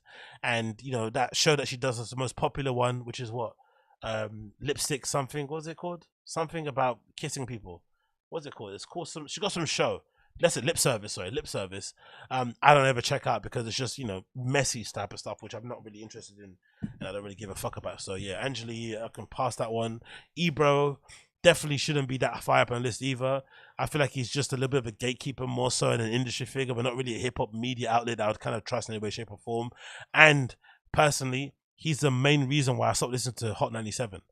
One of the main reasons why I don't listen to Hot 97 anymore is Ebro. He was so annoying, such an unlikable person, and definitely somebody that I definitely didn't agree with when it comes to his opinion on the new era of music and the industry and certain people and shit. He just had horrible takes, and over time it just became a bit annoying, and he kind of turned, you know, Hot 97 into fucking the talk sport of hip hop industry and shit. So no for me. Angie Martinez, being a legend that she is, probably makes sense to be there, but again, not very hip hop nowadays. I feel like she's more kind of going into a kind of Oprah era, it feels like. Jason Lee, Hollywood Unlocked probably deserves to be there. Very messy, very controversial, but definitely deserves to be up there because he just, you know, he doesn't mind getting in the flipping gutters and kind of exposing people and talking about nonsense and putting out crazy rumors and shit. Still, it goes down in history when he tried to predict the flipping death of the Queen, right? He got some terrible intel. He put the news out there, and people are like thinking, hold on, why is Hollywood Unlocked be the platform that will break the story of flipping Queen Elizabeth dying? And then I think she ended up dying a few months later, but that was the kind of thing that I kind of won't stop. That's the kind of thing I associate immediately when I think of Jason Lee. I'm trying to preempt the flipping Queen Elizabeth dying. It was absolutely hilarious. Matt Hopper being up there so early is really a good look for him. He's only been, I feel like, putting out content, especially as a hip hop media outlet, seriously for the past 2 years or something. So to go this quickly, to only be doing it for 2 years, prof seriously, in only because I've noticed him 2 years, maybe he's doing it longer, but for 2 years and to kind of be this high up and be in the top 10, that's a hell of an achievement. So big up Matt Hoffa. DJ Vlad, of course, makes sense. He should be top 10, but he probably should be way higher than top 10 if you're really thinking about it. Elliot Wilson, Rap Radar, shouldn't be there at all. He definitely should be around where flipping Ebro and Paul Rosenberg are. A little bit dusted, a little bit of a beggar. Not really for me personally. Kind of find his laugh annoying also. Carisha, JT from, it's just, this is really insulting. This is definitely payola. JT from flipping City Girls with a show Carisha, please. She should not be number 7 in the slightest. This is really offensive. If I was Ebro, and again, I don't like those guys. I don't like Paul Rosenberg. I don't like all those guys. But if all those guys, if I'm even Vlad, I'd be super offended that I'm under flipping Carisha. Like, that doesn't make any sense whatsoever. Like, one show that she did that her boyfriend at the time, Diddy, gave to her, where she got to interview quote unquote some of her friends and ask them messy questions. Like, what's that got to do with like being a hip hop media outlet? That was bullshit. Not for me. Kai Cenat definitely deserves to be there for sure. The Twitch streamer, he's done a lot of kind of memorable moments of his Twitch stream interviewing rappers and shit. He deserves to be there. Nori from Drink Champs for sure, number 5 makes sense. Gilia Wallo, number 4, definitely makes sense in that regard. Charmin the God being number 3, regardless of the wane of the Breakfast Club, definitely shows his power and influence. The funny thing is, in this, there's no DJ Envy. So Charlemagne's in this, Angela Yee is in this, but no DJ Envy. Interesting. DJ Academics definitely deserves to be number 2. And then number 1, we've got Joe Budden. As much as I dislike the guy, and I don't listen to the Joe Budden podcast anymore because of how dirty he did Rory or Moore, and just kind of, you know, him just turning me off in terms of his personality, because one moment he's for the creators, next moment he's fucking scumming off his friends.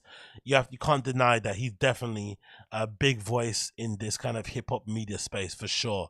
But I think if I'm the rest of the guys, seeing Carisha above me would definitely piss me off. That is insulting to say the least. She does not deserve to be in the slightest. But I'm sure this list will generate loads of attention, loads of clicks. People are going to get crazy about it. But it also makes me think in general, if everyone's listening to these shows, who's listening to the music? Sometimes I think to myself, like, are these music stats, these first week sales, are they really reflective of what's happening in real life? Because I feel like no one really, I feel like the only people who really listen to music nowadays are the fans of said artist. I don't feel like the general consumer is out there listening to albums and watching concerts. Like, for instance, like, have people legitimately been checking out that Dreamville concert? It was live streamed on Amazon Music. Are they actually checking it out? Would they watch it?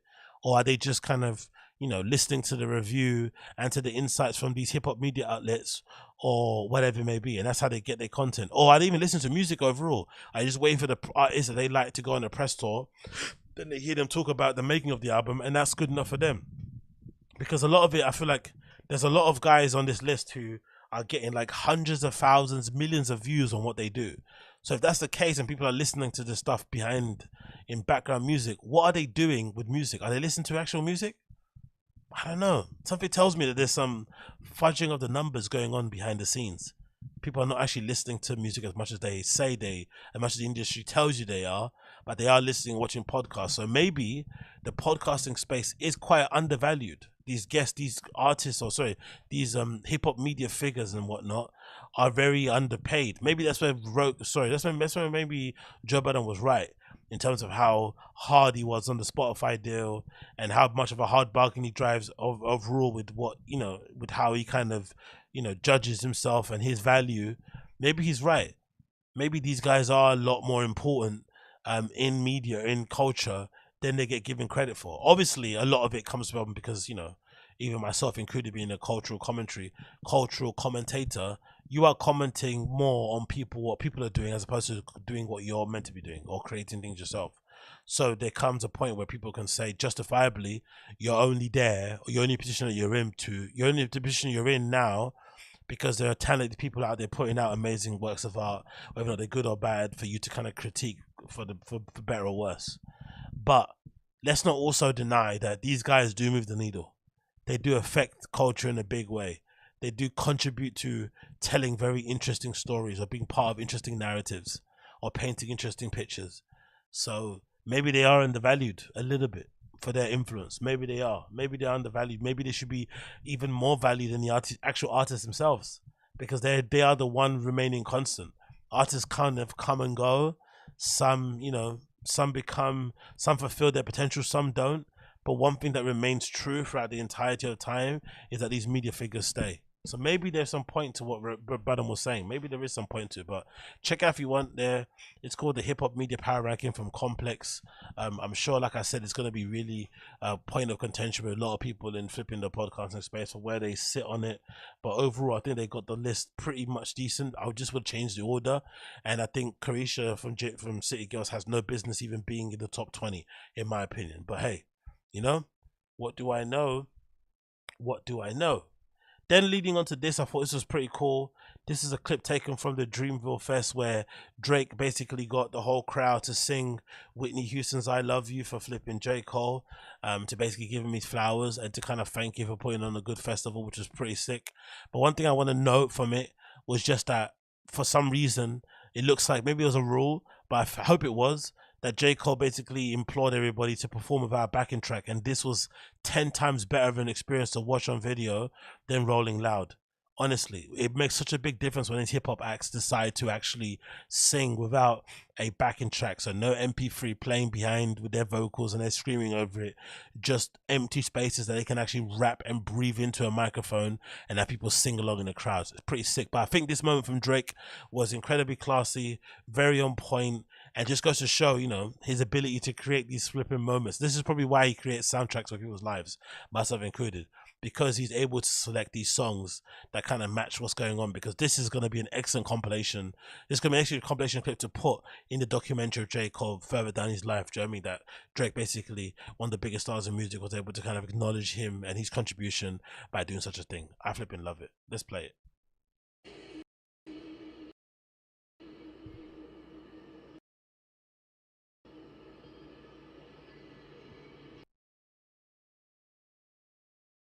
Oh, for goodness sake. Big up Twitter's player as well. Always making sense.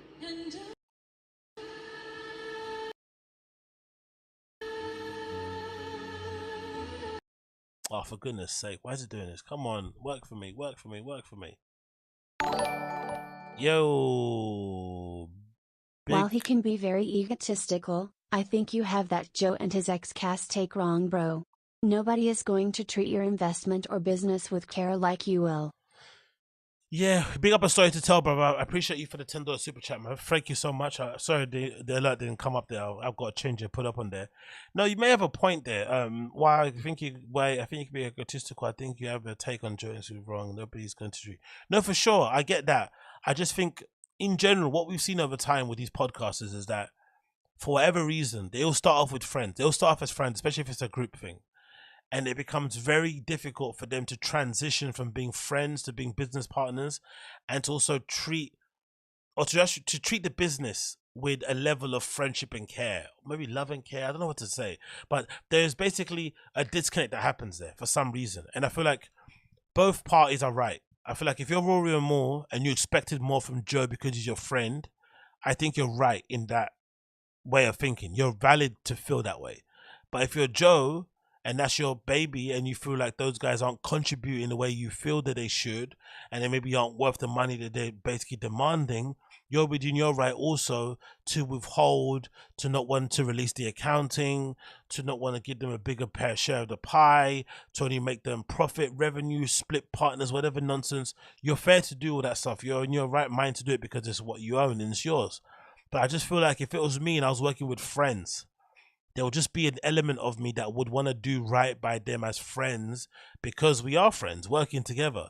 I don't think it should always be, oh, we're business partners first, friends second sort of thing, and just be cutthroat. I think business can be done well, even if you are friends. And I feel like in this new podcast media space that we're in, or content creation space, why not just try and rewrite the rules of business? Business has been super shady, especially the music industry. It's full of flipping snakes and vipers. There's this artist here in the UK called Hardy Capo, I forgot his flipping name. This little black kid, young guy who's going through a real big issue at the moment with Universal.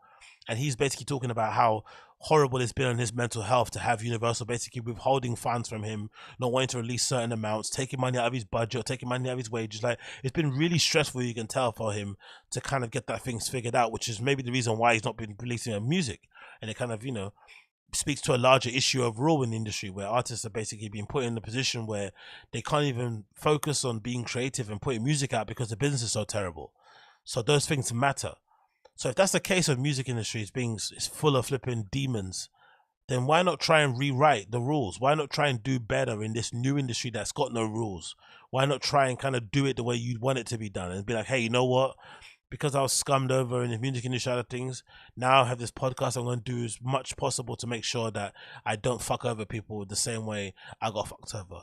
But I feel like some of these guys, because they got fucked over, they want to make sure that they do it to the next person so that they kind of can feel whole or something. I don't know. I just don't like it. I think it's horrible, but maybe I'm in the wrong there. Anyway, go back to this video. Let me see if you can play.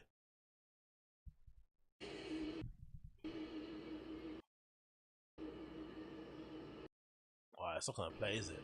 Damn, son.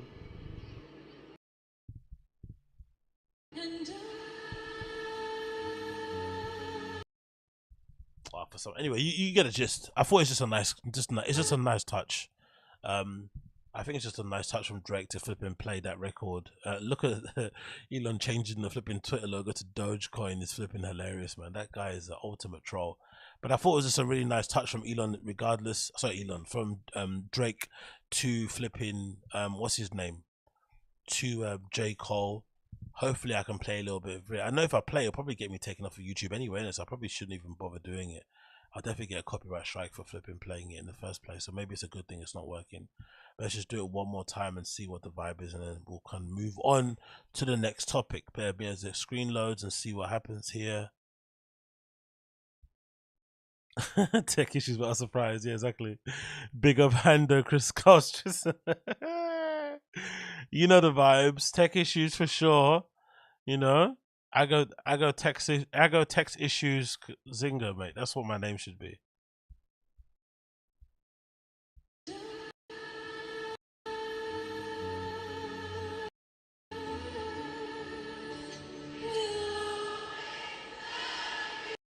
Anyway, you get the gist. You get the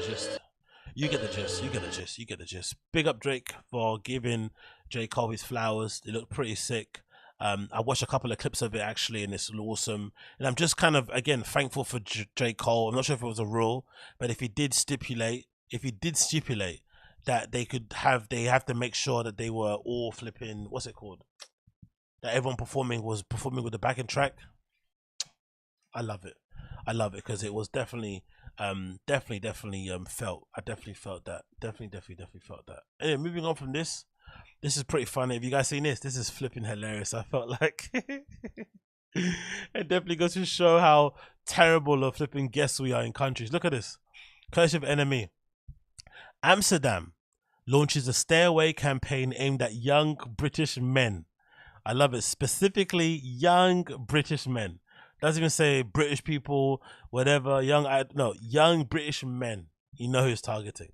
So it's courtesy of Enemy. It says Amsterdam City Council is urging young males tourists from the UK to stay away from the Dutch capital in a bid to tackle nuisance behaviour. As the BBC News reports, a new advertising campaign has been rolled out to discourage people who plan on having a messy night out in the European sex and drug hotspot. The initiative is aimed at the British men aged 18 to 35. In the online ad, a young male tourist is seen staggering on the street before being arrested by police. Viewers are warned that such drunk, disorderly behaviour could result in a €140 fine and a criminal record. It is reported that the stay away adverts will be triggered when people in Britain search terms like stag party or cheap hotel Amsterdam or pub crawl Amsterdam on internet. The free flipping kryptonites of Amsterdam. They hate stag parties, they hate people looking for cheap hotels, and they hate pub crawls. Hilarious. Additionally, the local council has introduced billboards displaying photos of residents along with the captions "We live here" in an effort to combat the issue. So I guess this is an advert as well of it. Let's quickly play this. Stay away.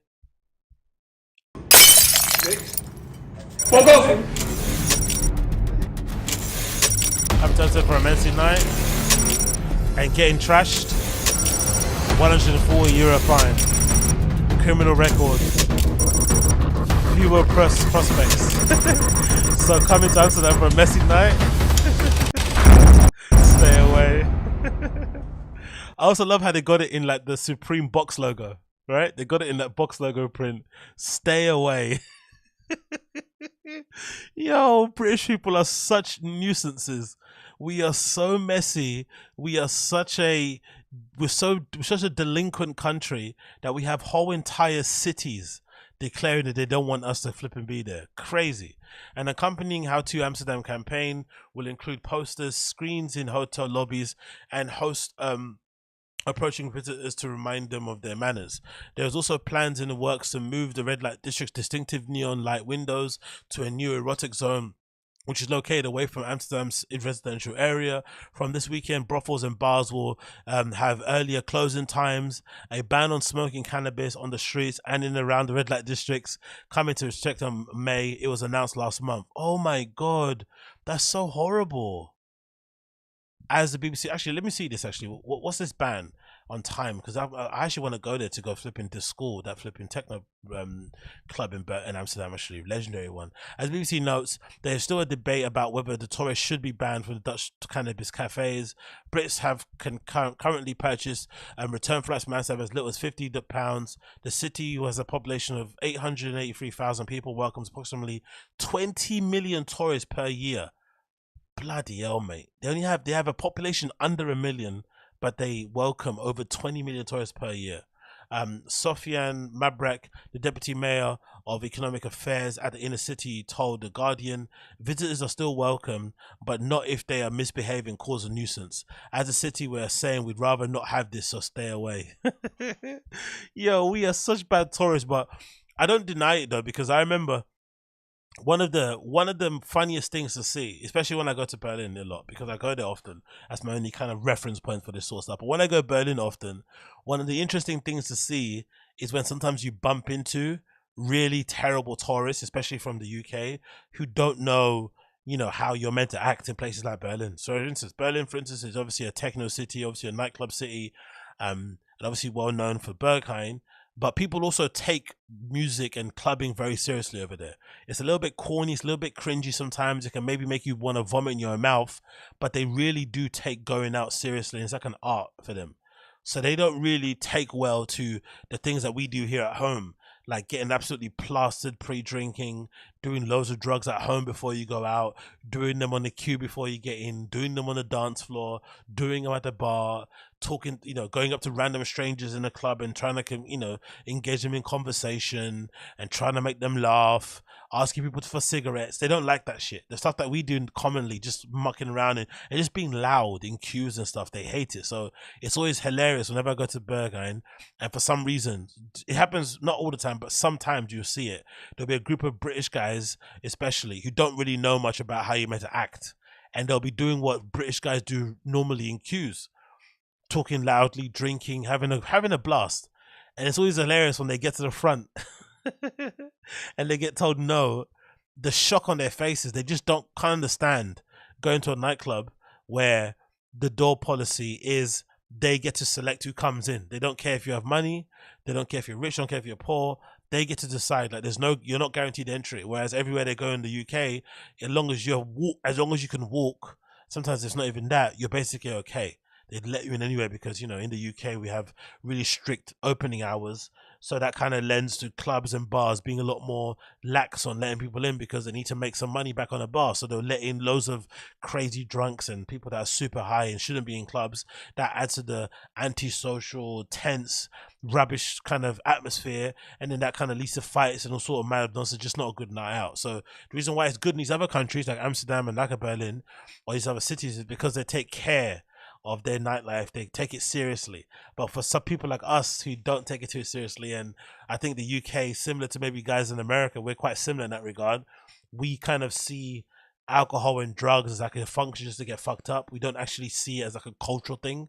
Whereas you go to cities like Amsterdam, like Berlin, it's like a cultural thing for them to kind of get fucked up. It's like part of like, a thing to make you look like you're, I don't know, like an enlightened individual, like you have taste and stuff, that you're into music, you're into art, you're into this. Like you should hear some of the high conversations, especially that would be actually a good little series if someone did it, but it was obviously an invasion of privacy. But if you're ever standing in the flipping toilets and waiting for the cubicles to be free at a Berghain or any kind of popular nightclub in that city, you should hear the conversation people are having in the toilet cubicles, clearly over some lines or whatnot, or pinging out over a pill.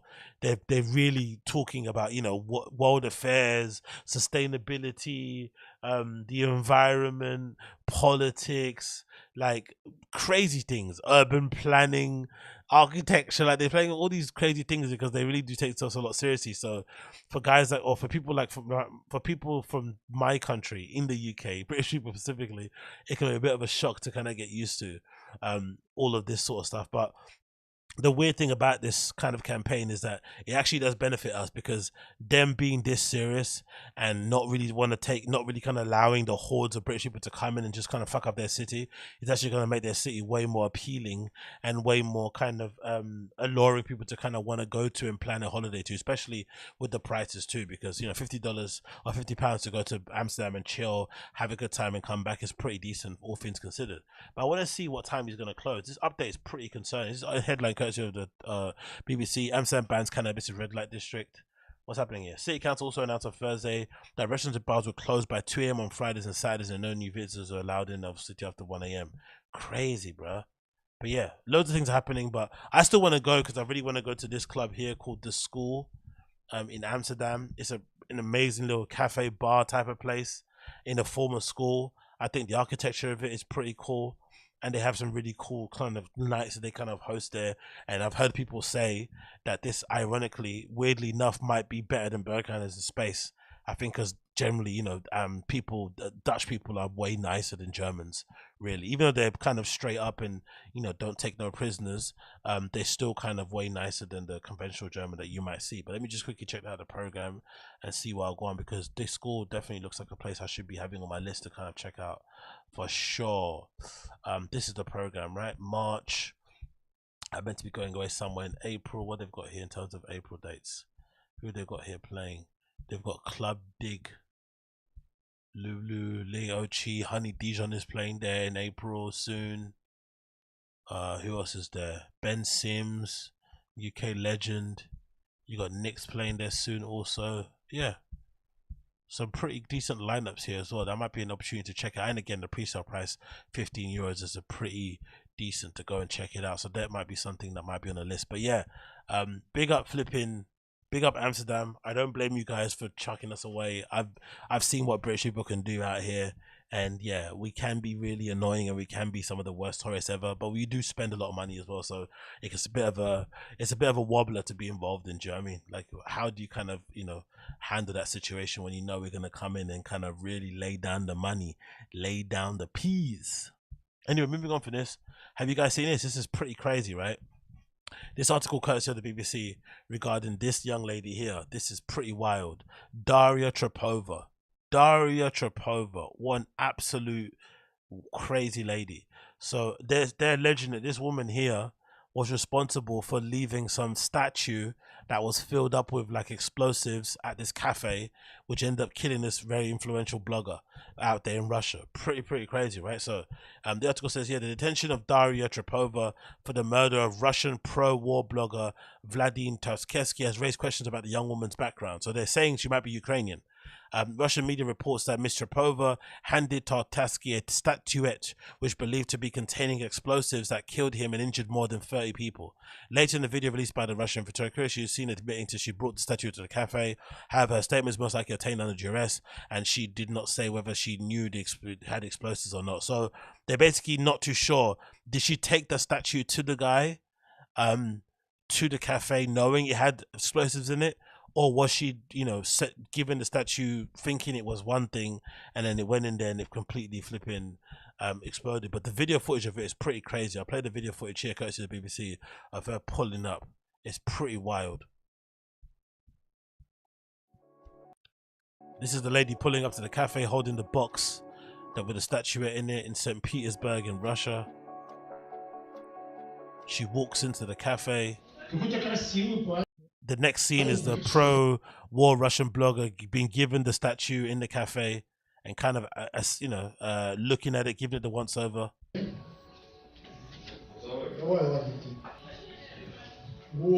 There's the statue head that comes pops out.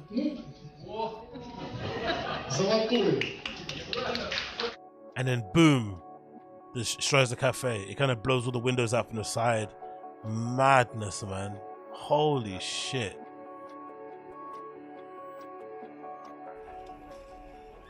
You see the scenes or the aftermath of the explosion, all the windows blown out.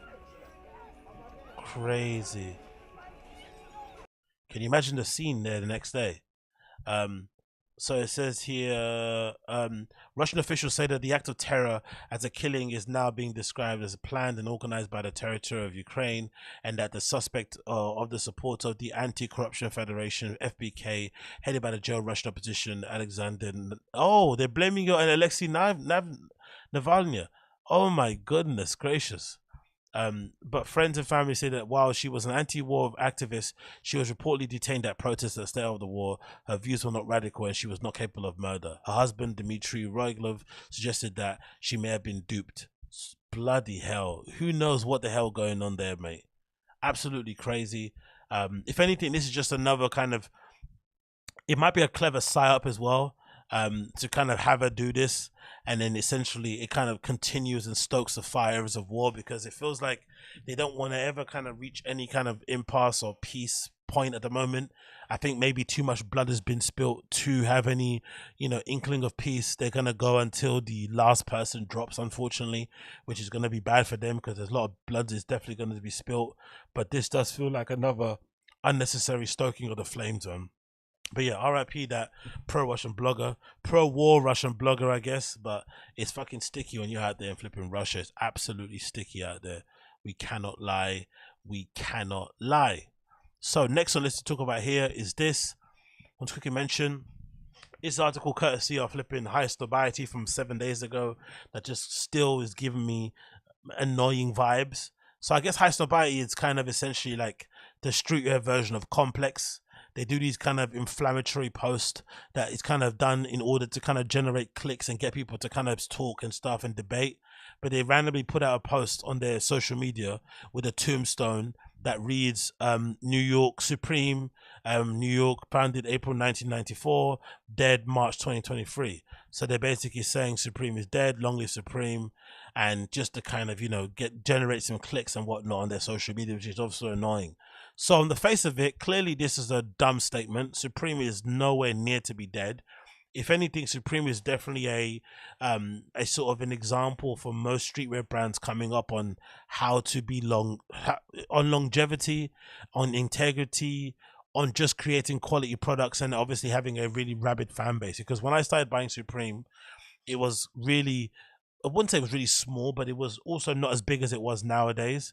And it was definitely something that I felt at the time that I was buying it was becoming a little bit too popular, a little bit too commercial. And this was around the time when I felt like, you know, Supreme definitely popped into the mainstream and became a little bit more of a normie type of clothing, when maybe Odd Future turned up aside wearing it. I was wearing it before the Odd Future guys because I'm a little bit older than them, but I do remember that becoming like a big thing at the time. Like suddenly I started to see a lot of stuff that I could buy easily started to sell out a lot quicker, because a lot of these younger kids that were kind of fans of Odd Future when they were coming up were starting to get onto Supreme. So that's when I kind of see the change of it happening.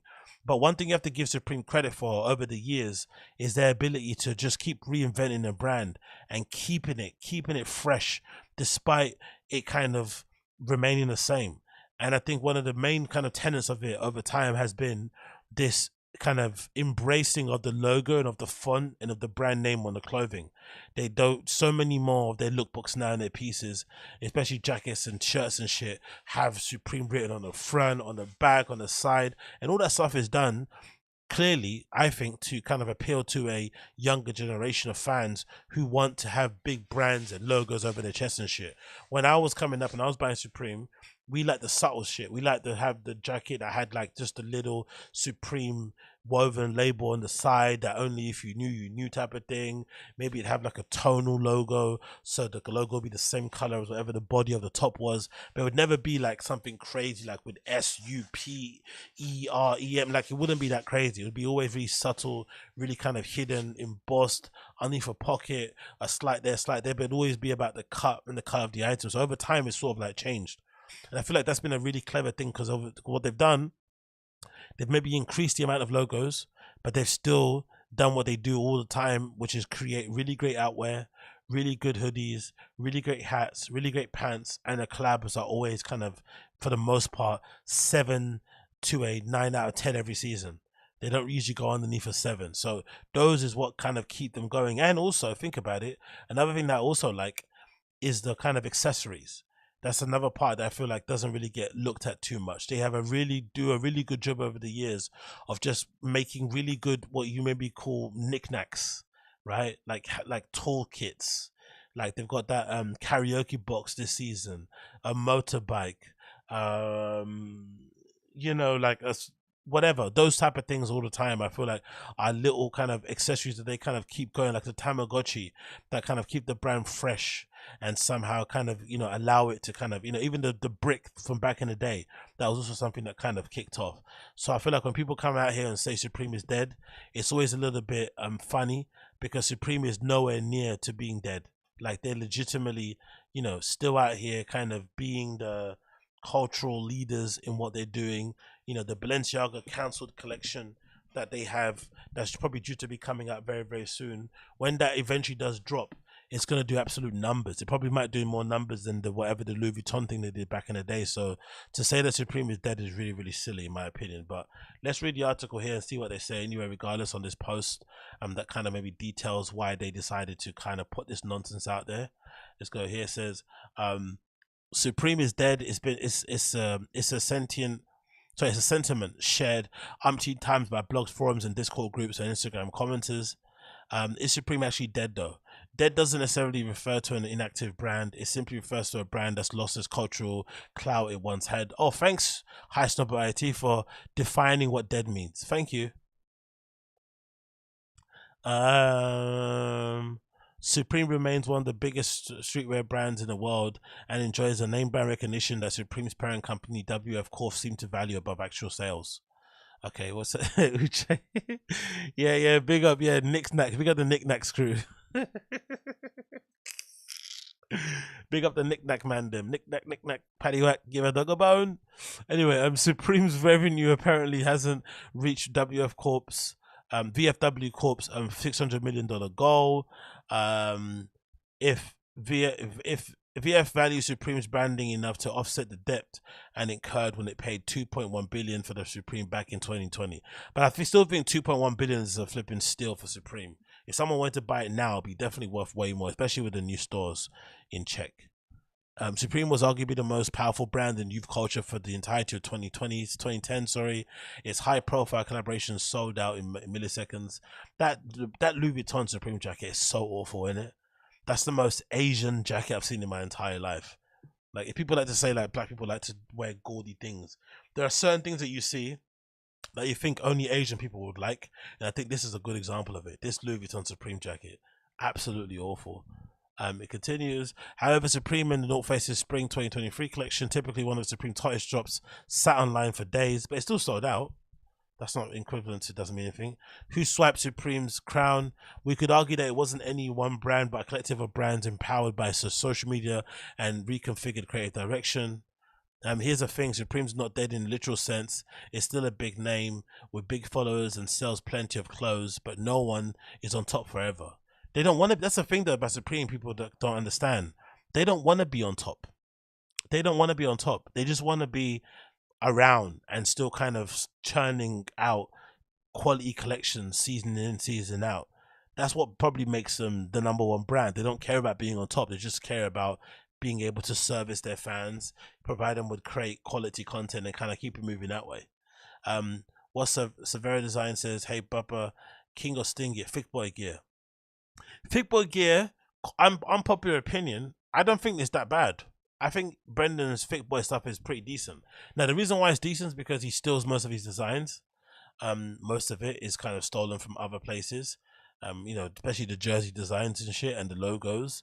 But I don't think it's that bad. Like, if you actually are a fan of his and you like buying comedian merch, I think he does pretty decent merch for what's out there. There's some people that do really terrible merch, but I feel like Brendan's merch isn't too bad. The only thing it's not good for Thick Boy merch is the logo. I feel that leaking bussy logo that's meant to be a donut is legitimately one of the worst things I've ever seen. Surely there's other things that you can do as a logo to describe Thick Boy. You could have a couple of chicken wings, like in some sort of like coat of arms type of style. You could do so many other things than a flipping dripping donut bussy thing. It's just horrible as a logo. But the rest of the stuff is pretty decent. The jerseys are nice. That Dicey hoodie he put out a while back was pretty cool. He does cool t-shirts. I think the hats that have Thick Boy with the T and the B, they're pretty decent. And he prices them pretty well. So it wouldn't surprise me if he does make quite a bit of money off those merch, because it's priced pretty decent. It looks okay for what it is. And if you're a fan of his, and from what I've seen of pictures of fans that queue up at his shows, a lot of his fans turn out in that gear. So clearly the fans like it. So, you know, it's pretty decent. I'm not going to lie. Unpopular opinion, but as much as comedian podcaster merch goes, it's actually decent. Decent enough. Not going to lie on that one. Decent enough for sure. Next on list here, we're going to mention this.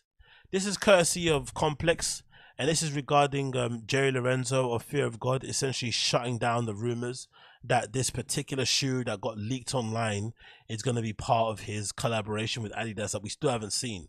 So this shoe that's featured here down below that I'm going to show you, I think it's a white. Let's see if it pops up here. Is it going to pop up? Please do, so I can show people what I'm talking about. Are you going to pop up or not? Maybe it's not going to pop up. But it's basically, there we go. So this shoe was leaked online, and people were basically wrongly assuming that this is going to be Jay Lorenzo's debut shoe or part of his debut collection at Adidas. And he was quickly to come out to shut it down and say this is not anything to do with him. And I was happy to hear that, because when I initially saw these, I felt they looked very uninspired. I thought they looked very dated. It looked like a design that he probably should have put out a few years ago, or maybe should have put out at the time that he got announced as, you know, somebody was going to be working with Adidas in the basketball capacity. That would have made sense. But they also kind of looked too similar to stuff that he did at Nike beforehand. It wasn't that much of an upgrade over a kind of, you know, it wasn't much of an upgrade or differential from that stuff. And it also looked a lot like that Yeezy basketball sneaker that Kanye made, you know, a couple of years ago. That's been popular for a while. So I wasn't really too happy about these. So it's good to know that they're not his shoe. But it does kind of raise the question, what is going on with Jerry Lorenzo and Adidas? Like, what was the delay? my sensible brain, non-conspiratorial brain wants to say it was because of the pandemic. The pandemic happened, and then Kanye West leaving, and all these other things happening in between with the business and the CEO changing kind of put a pause on him, because Jay Lorenzo's a big deal and Fear of God's a big deal. They probably want to put a lot of money into promoting it, so they probably put a pause on all big, drops and whatnot that they wanted to put out there. So that might have been a reason why. But also I'm wondering if maybe they kind of got him involved, decided to kind of get him involved because they wanted to tell that story of Jerry Lorenzo and Fear of God, but they also wanted to do it in tandem with having Yeezy, as part of their flipping array of products. That ends, and obviously Kanye has a falling out with Adidas, and that goes where it goes. And now you're left with a guy who you maybe didn't want on his own. You wanted to maybe have it in tandem with Ye. He then shows you some of the stuff he's been working on, and you just think it's not hitting. It's not the one. It's not what you wanted, and it's not maybe good enough yet for production. And maybe Adidas is one that says, hey, no, we're not putting this out. This is not good enough. And it's time to go back to the drawing board. Maybe. I'm not really too sure. But it's a bit weird how it's taken so long. It feels like it's been more than 2 years so far. But let's read the article courtesy of Complex. It says, after Jerry Lorenzo confirmed a new direction for Adidas partnership last fall, fans have been eager to see what's next from the designer sneaker collaborations. With the new leaks making the round today, Lorenzo has shared more details exclusively with Complex. He says, that is not the basketball sneaker for Fear of God and Adidas, Lorenzo said in today's leak, adding that the Fear of God Adidas performance sneaker and Ray collection will be officially unveiled on April 19th. So in a couple of weeks, we'll be able to see that during the Hollywood Bowl showing of Fear of God's 8th collection, which is great. I love the fact that he's doing his first runway collection in Hollywood, in LA, and not doing it in Paris or something, because he's actually from there. That's pretty cool. The sneaker in question surfaced today on Instagram. The image is showing mid-cut design in black and cream with a 4-foot strap and 3 stripes branding on the toe, the Fear of God branding on the heel beneath the Adidas Trepova logo. The leaked shoe is cushioned with the Adidas Light Strike foam. While the shoe pictured isn't part of the collection, readers can expect to see the anticipated Fear of God link up next month. So yeah, what is happening with Adidas and Fear of God? Did they just realize that he maybe isn't as good as they probably hoped he was? Did he get cold feet?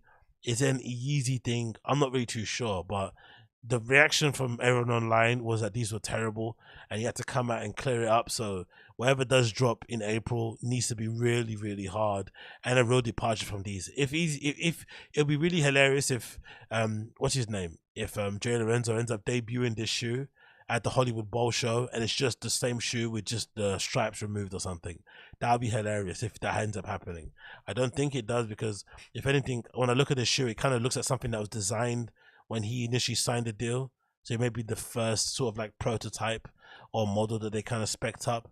But I wouldn't imagine someone like him would be happy to put this out in this year, considering how dated it kind of looks as a design and shape, and considering what he's done prior as well, and of course considering what people have mentioned here already in the chat about the Yeezy Quantum. I think it's not called a basketball, it's called a Quantum.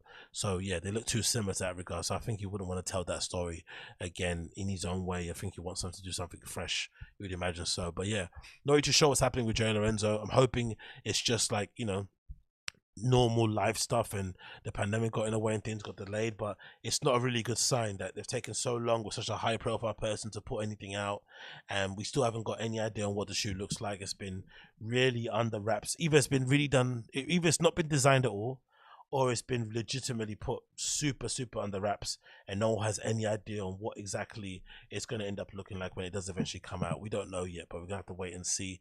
I guess when it does eventually drop, we'll have to wait and see when it does eventually drop.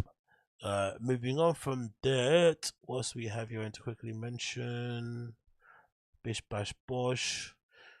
Bear with me a sec as I get this stuff here. Let's talk about this quickly. So most of you guys would know that Palisov decided to release a pair of Uggs. I think they might have dropped this week already, maybe, I'm not really too sure. But I feel like this is a further example as to why I think collaborations overall need to die in streetwear. They really need to DIE. They need to go away, DEAD, and just kind of go away forever, because I feel like these collaborations are getting to the point now where people are just doing anything for the sake of doing anything.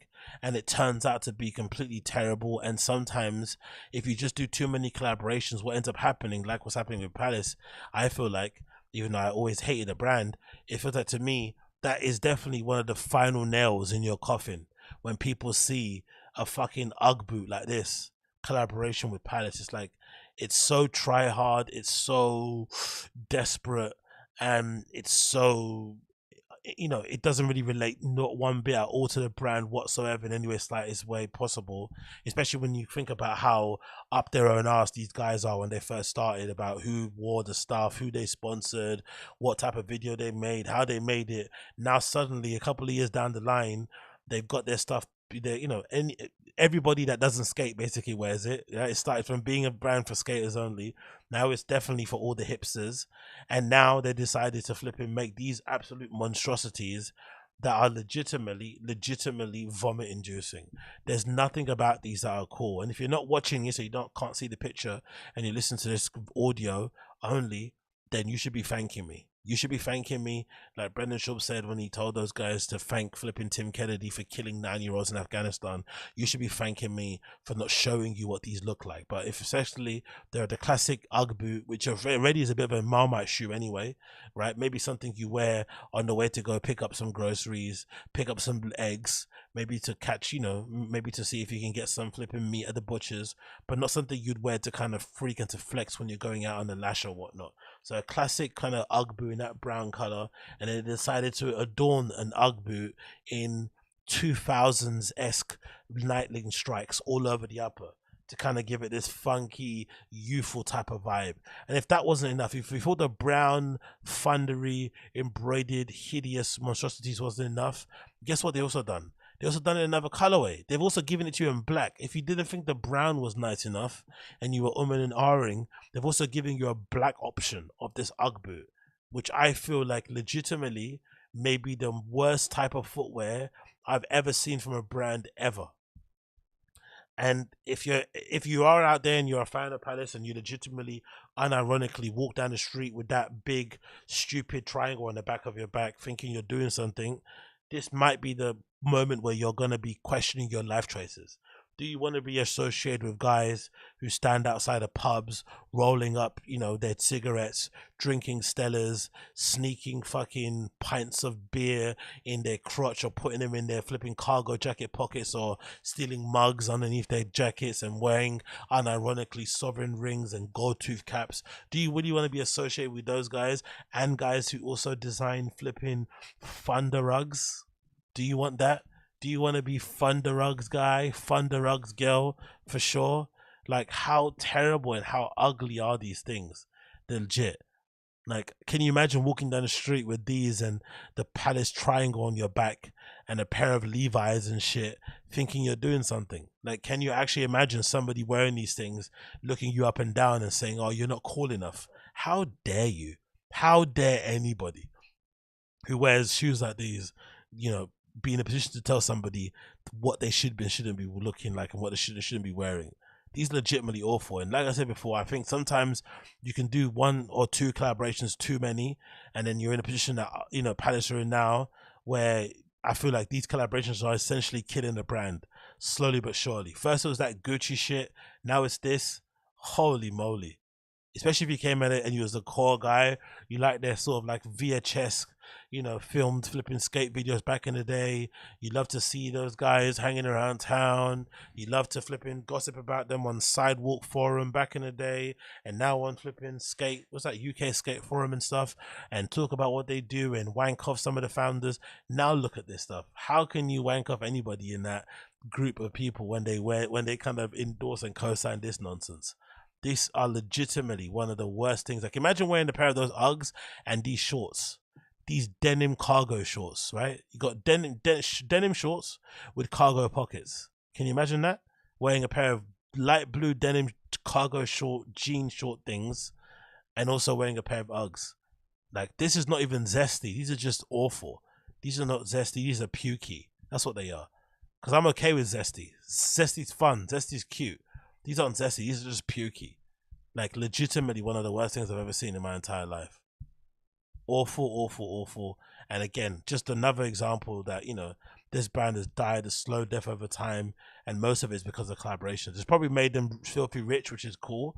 But in terms of a brand, if you were into this beforehand, I can't see why you'd wear this now, especially considering all the cool stuff out there now that people are making. Look at even Stussy. Stussy would never do this to you. Stussy would never give you this sort of awfulness. They would never do this to you. These are legitimately awful, legitimately vomit-inducing. Awful, awful, awful. So no surprise anyway. Dead brand, and it's slowly dying a real slow death, which makes a lot of sense to me. What else I want to talk about here before I decide to... Let me see if I can see here. You got this, you got that, you got that. I think I've done most of them, haven't I? Yeah, I think I've actually done most of them for the most part. For once, I think I've done most of them. That might be most of them. Yes, it actually is. It actually is most. Actually, no, let's do the Stussy one. Yeah, so we've got Stussy also. Have decided to show us a preview of their spring 2023 accessories. I think these are pretty cool. Stussy, again, they've, whatever turnaround they've done, whoever's in charge of their creative direction, whoever's in charge of their design or whatever, has done an amazing job, man. Like, really amazing job. From the store to the editorials to the lookbooks to the video content, like, it's just all 10 out of 10. Like, Stussy are doing an incredible job. So this is their preview of some of the accessories they've got here. They've got some playing cards, if that's what time you're on. They've got a shawl or blanket here on a chair with the Stussy text on it. They've also got some mugs as well that I'd imagine will probably do quite well on their store. They've got some dice for guys who want to gamble. They've got a candle here, looks like a spray can. They've got some letters also. I think they might be magnet letters, isn't it? Oh, this is pretty nice. I think they got these are magnetized letters, alphabet written in the Sean Stussy font. And also they got some pens as well. I like this. Let's see if this actually available already. Yeah, it's available now on the site. Let's see how much of this stuff is. This looks pretty cool. I'm a fan of all this stuff. Let's see what these accessories. Let's go here. What they've got? Oh, they've also got, is that like a antiperspirant or sunscreen? Okay, cool. So we've got a S spray can candle, which looks really cool. Okay, get up here. Come on, stop me, get away.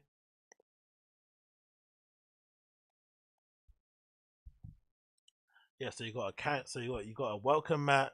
You've got an S spray candle. You've got a skull candle, which is quite cool. You got the alphabet magnets. I love those. That looks really nice to put on your fridge somewhere. You've got a bandana if you want to throw up your set. Got an 8-ball keychain. A nice mug. The dice is sold out. Unfortunately, looks like there. The salt and stone sunscreen sticker sold out. We got some incense, some 45 vinyl inserts as well. They look pretty cool. Ribbed tank tops. The accessories are really cool, innit? Nice tumbler. They got a stock Kinto tumbler here. A big meaty puzzle. They got a ribbed tank tops. They got boxer shorts. That's pretty cool. I'm gonna have to design something like this actually. That might be the first bit of merch I put out for the Agostinho Zinga show, maybe random show. Maybe I'll put out some merch that says Tazs around here on the ribbing, and then also that might be some nice ones to put out there, or just Zinga all around it. That'd be hilarious. Have people walking around with my name on their panties. Ew, swaggy.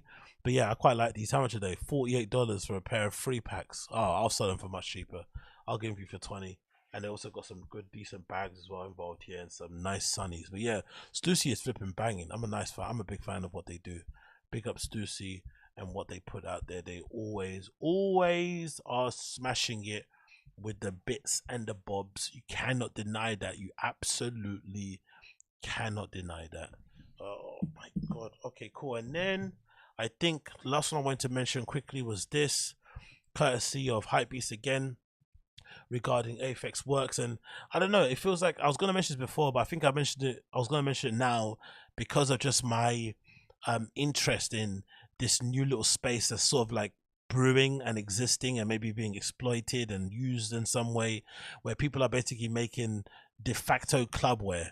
And I feel like it's odd because I would like to make some myself, but I don't necessarily think there's really a space for it because, you know, I like clothes, I like fashion, and I don't really see myself going out of my way to go and buy any kind of like specific clothing that's made with clubbers in mind. The only thing that I've kind of been tempted to buy as of late in that kind of sense was this Patta bag they put out a while back, which is basically a DJ bag. They've done, I think, a few iterations of it. That was pretty cool. And then, of course, the kind of legendary fold bag. That was a pretty cool thing, but that was also more of like a status symbol as well. You know, it kind of gave you a nod of being part of the kind of OG fold crew. It was also kind of a nice bag to kind of carry and to kind of have your shit in it when you're raving and jumping around and shit. And then the other thing I could think of was this collection, with This Never That, where they did a collaboration with Public Release, where they released these really cool little capsule collection that included a t-shirt, hoodies, and a little DJ bag also that I thought looked pretty well done. And this was kind of the closest I got to maybe thinking, hey, maybe I should get some of this stuff, right? They got a nice little DJ bag here where you can put all your shit in it and whatnot. That looks pretty cool. They got a nice little belt that most people would like wearing that could kind of, you know, make sense. A cool little hat in this kind of style that, you know, all the kids like wearing, and similar to that Artrix style. A nice pullover hoodie that looks really warm and cozy, and a classic t-shirt. But other than that, I can't imagine wearing anything more cut and sew-ish, fashion type, that thing that would work well in clubs. I feel like a lot of it kind of like leans to like the workwear type of thing inspiration, which I think AFFX kind of gets their inspiration from. And I don't know, a lot of it just feels a little bit cosplay-y. It feels like a lot of these hipster kids kind of want to look like they, you know, it's like wearing a chore jacket. They want to look like they're working with their hands and shit, and they are somewhat, you know, regular working class kids when most of them maybe, you know, have parents that drive flipping Range Rover Sports and shit. So it's probably not the same sort of vibe, but there's something about it that I'm not really kind of, you know, vibing with too much. But the problem, I think, mostly with AFFX, I think over time, it just hasn't maybe hit the heady heights it kind of reached when it first kind of jumped out and it first was around. And from what I read online and stuff, it looks like one of the guys, Kiko, who's now, you know, a really influential fashion designer in his own right, he basically left, it seems like, and he just left the other two guys to kind of manage and kind of do the brand themselves, which might explain why it's kind of lost a little bit of its panache and a little bit of its edge and a little bit of its interest and intrigue and whatever it may be that kind of made it interesting in the slightest. Now it's kind of a little bit redundant, and I don't know, there's not a part of me that would kind of want to wear any of it anymore, and I don't really see where it kind of fits overall, especially when you think of all the other great brands out there and what they're doing, and you think of what their price point is. I don't know, it's kind of a competitive space to be involved in. But this spring 2023 collection that I'm seeing so far, there's a few bits and pieces here that I would obviously wear, like cool little tracksuits up and down, like the green tie-dye stuff and whatnot, but the rest of it is really uninspiring, kind of average looking stuff, to be fair. It doesn't maybe look well or come across well in picture form, who knows, but a lot of it just isn't for me in the slightest way, shape or form. And I couldn't imagine if I was to wear it, they'd wear it for a rave. Like, this is a pretty good look, right? This is look number 12 in this lookbook. It's kind of like this nice olivey green type of looking affair with some shorts and a nice shirt and a really cool designed idea behind the bag, where it kind of tucks in underneath your armpit and it's kind of flush to your body, so it's not kind of flapping around when you're walking. That's pretty cool, and some cool shoes. But would you wear this to a club and sweat it out? It looks pretty nice. It's probably a nice little outfit to go to church with, right? To kind of meet the mumsy up and maybe go out for a meal with a little baddie. But would you actually want to wear this to a club? Probably not. Not the greatest club wear for me, personally. Maybe I'm in the minority here, but not the greatest. But some of the traction stuff is pretty cool and interesting. But I feel like the rest of it, especially inspiration-wise, with it being workwear-inspired type of clothing, just feels a little bit costumey, a little bit cosplay, a little bit larpy, and just not the most authentic thing, and not something that I kind of want to be seen dead in. This is probably my favorite look of them all. But I guess the model as well also kind of sells it really well. Look number 4, it features this great, I'm assuming it's not tie-dye, maybe it's something else, effect on the top and the bottom, this nice green effect, with this really nice jacket. The cut of the pants looks amazing, and he kind of sells it really well in this kind of look overall with these nice big chunky boots. But the rest of it, not for me, not in the slightest. And it's a shame to see, because I feel like the brand started off really well, very loads of potential about it, but I feel like over time it hasn't maybe hit the heads where it probably should. It hasn't hit the heights it probably should have. And might it be because of the change of personnel, it might just be because this type of clothing, it kind of hits a ceiling over time anyway. I'm not really too sure, but let's just read the article here courtesy of Hypebeast. It says London-based AFFXWRKS continues to expand its defiant workwear offerings with the reveal of its spring 2023 collection.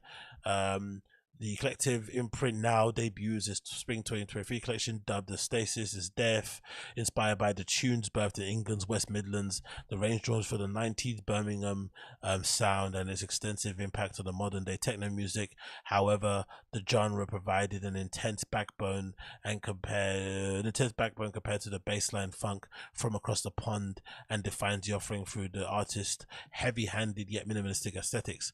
Thus, crease-dyed workwear jackets. Okay, that's what it is then. It's crease-dyed workwear jackets accompanied by smudged hoodies with a similar identity, matched with holographic mesh tops slanted on the dance floor. Was that, sorry, slated for the dance floor? Holographic, okay, cool. So I guess that look that I liked was a, what's it called? What they called it? They're calling that a crease-dyed workwear. Crease-dyed workwear. Okay. I guess crease-dyed workwear. It continues.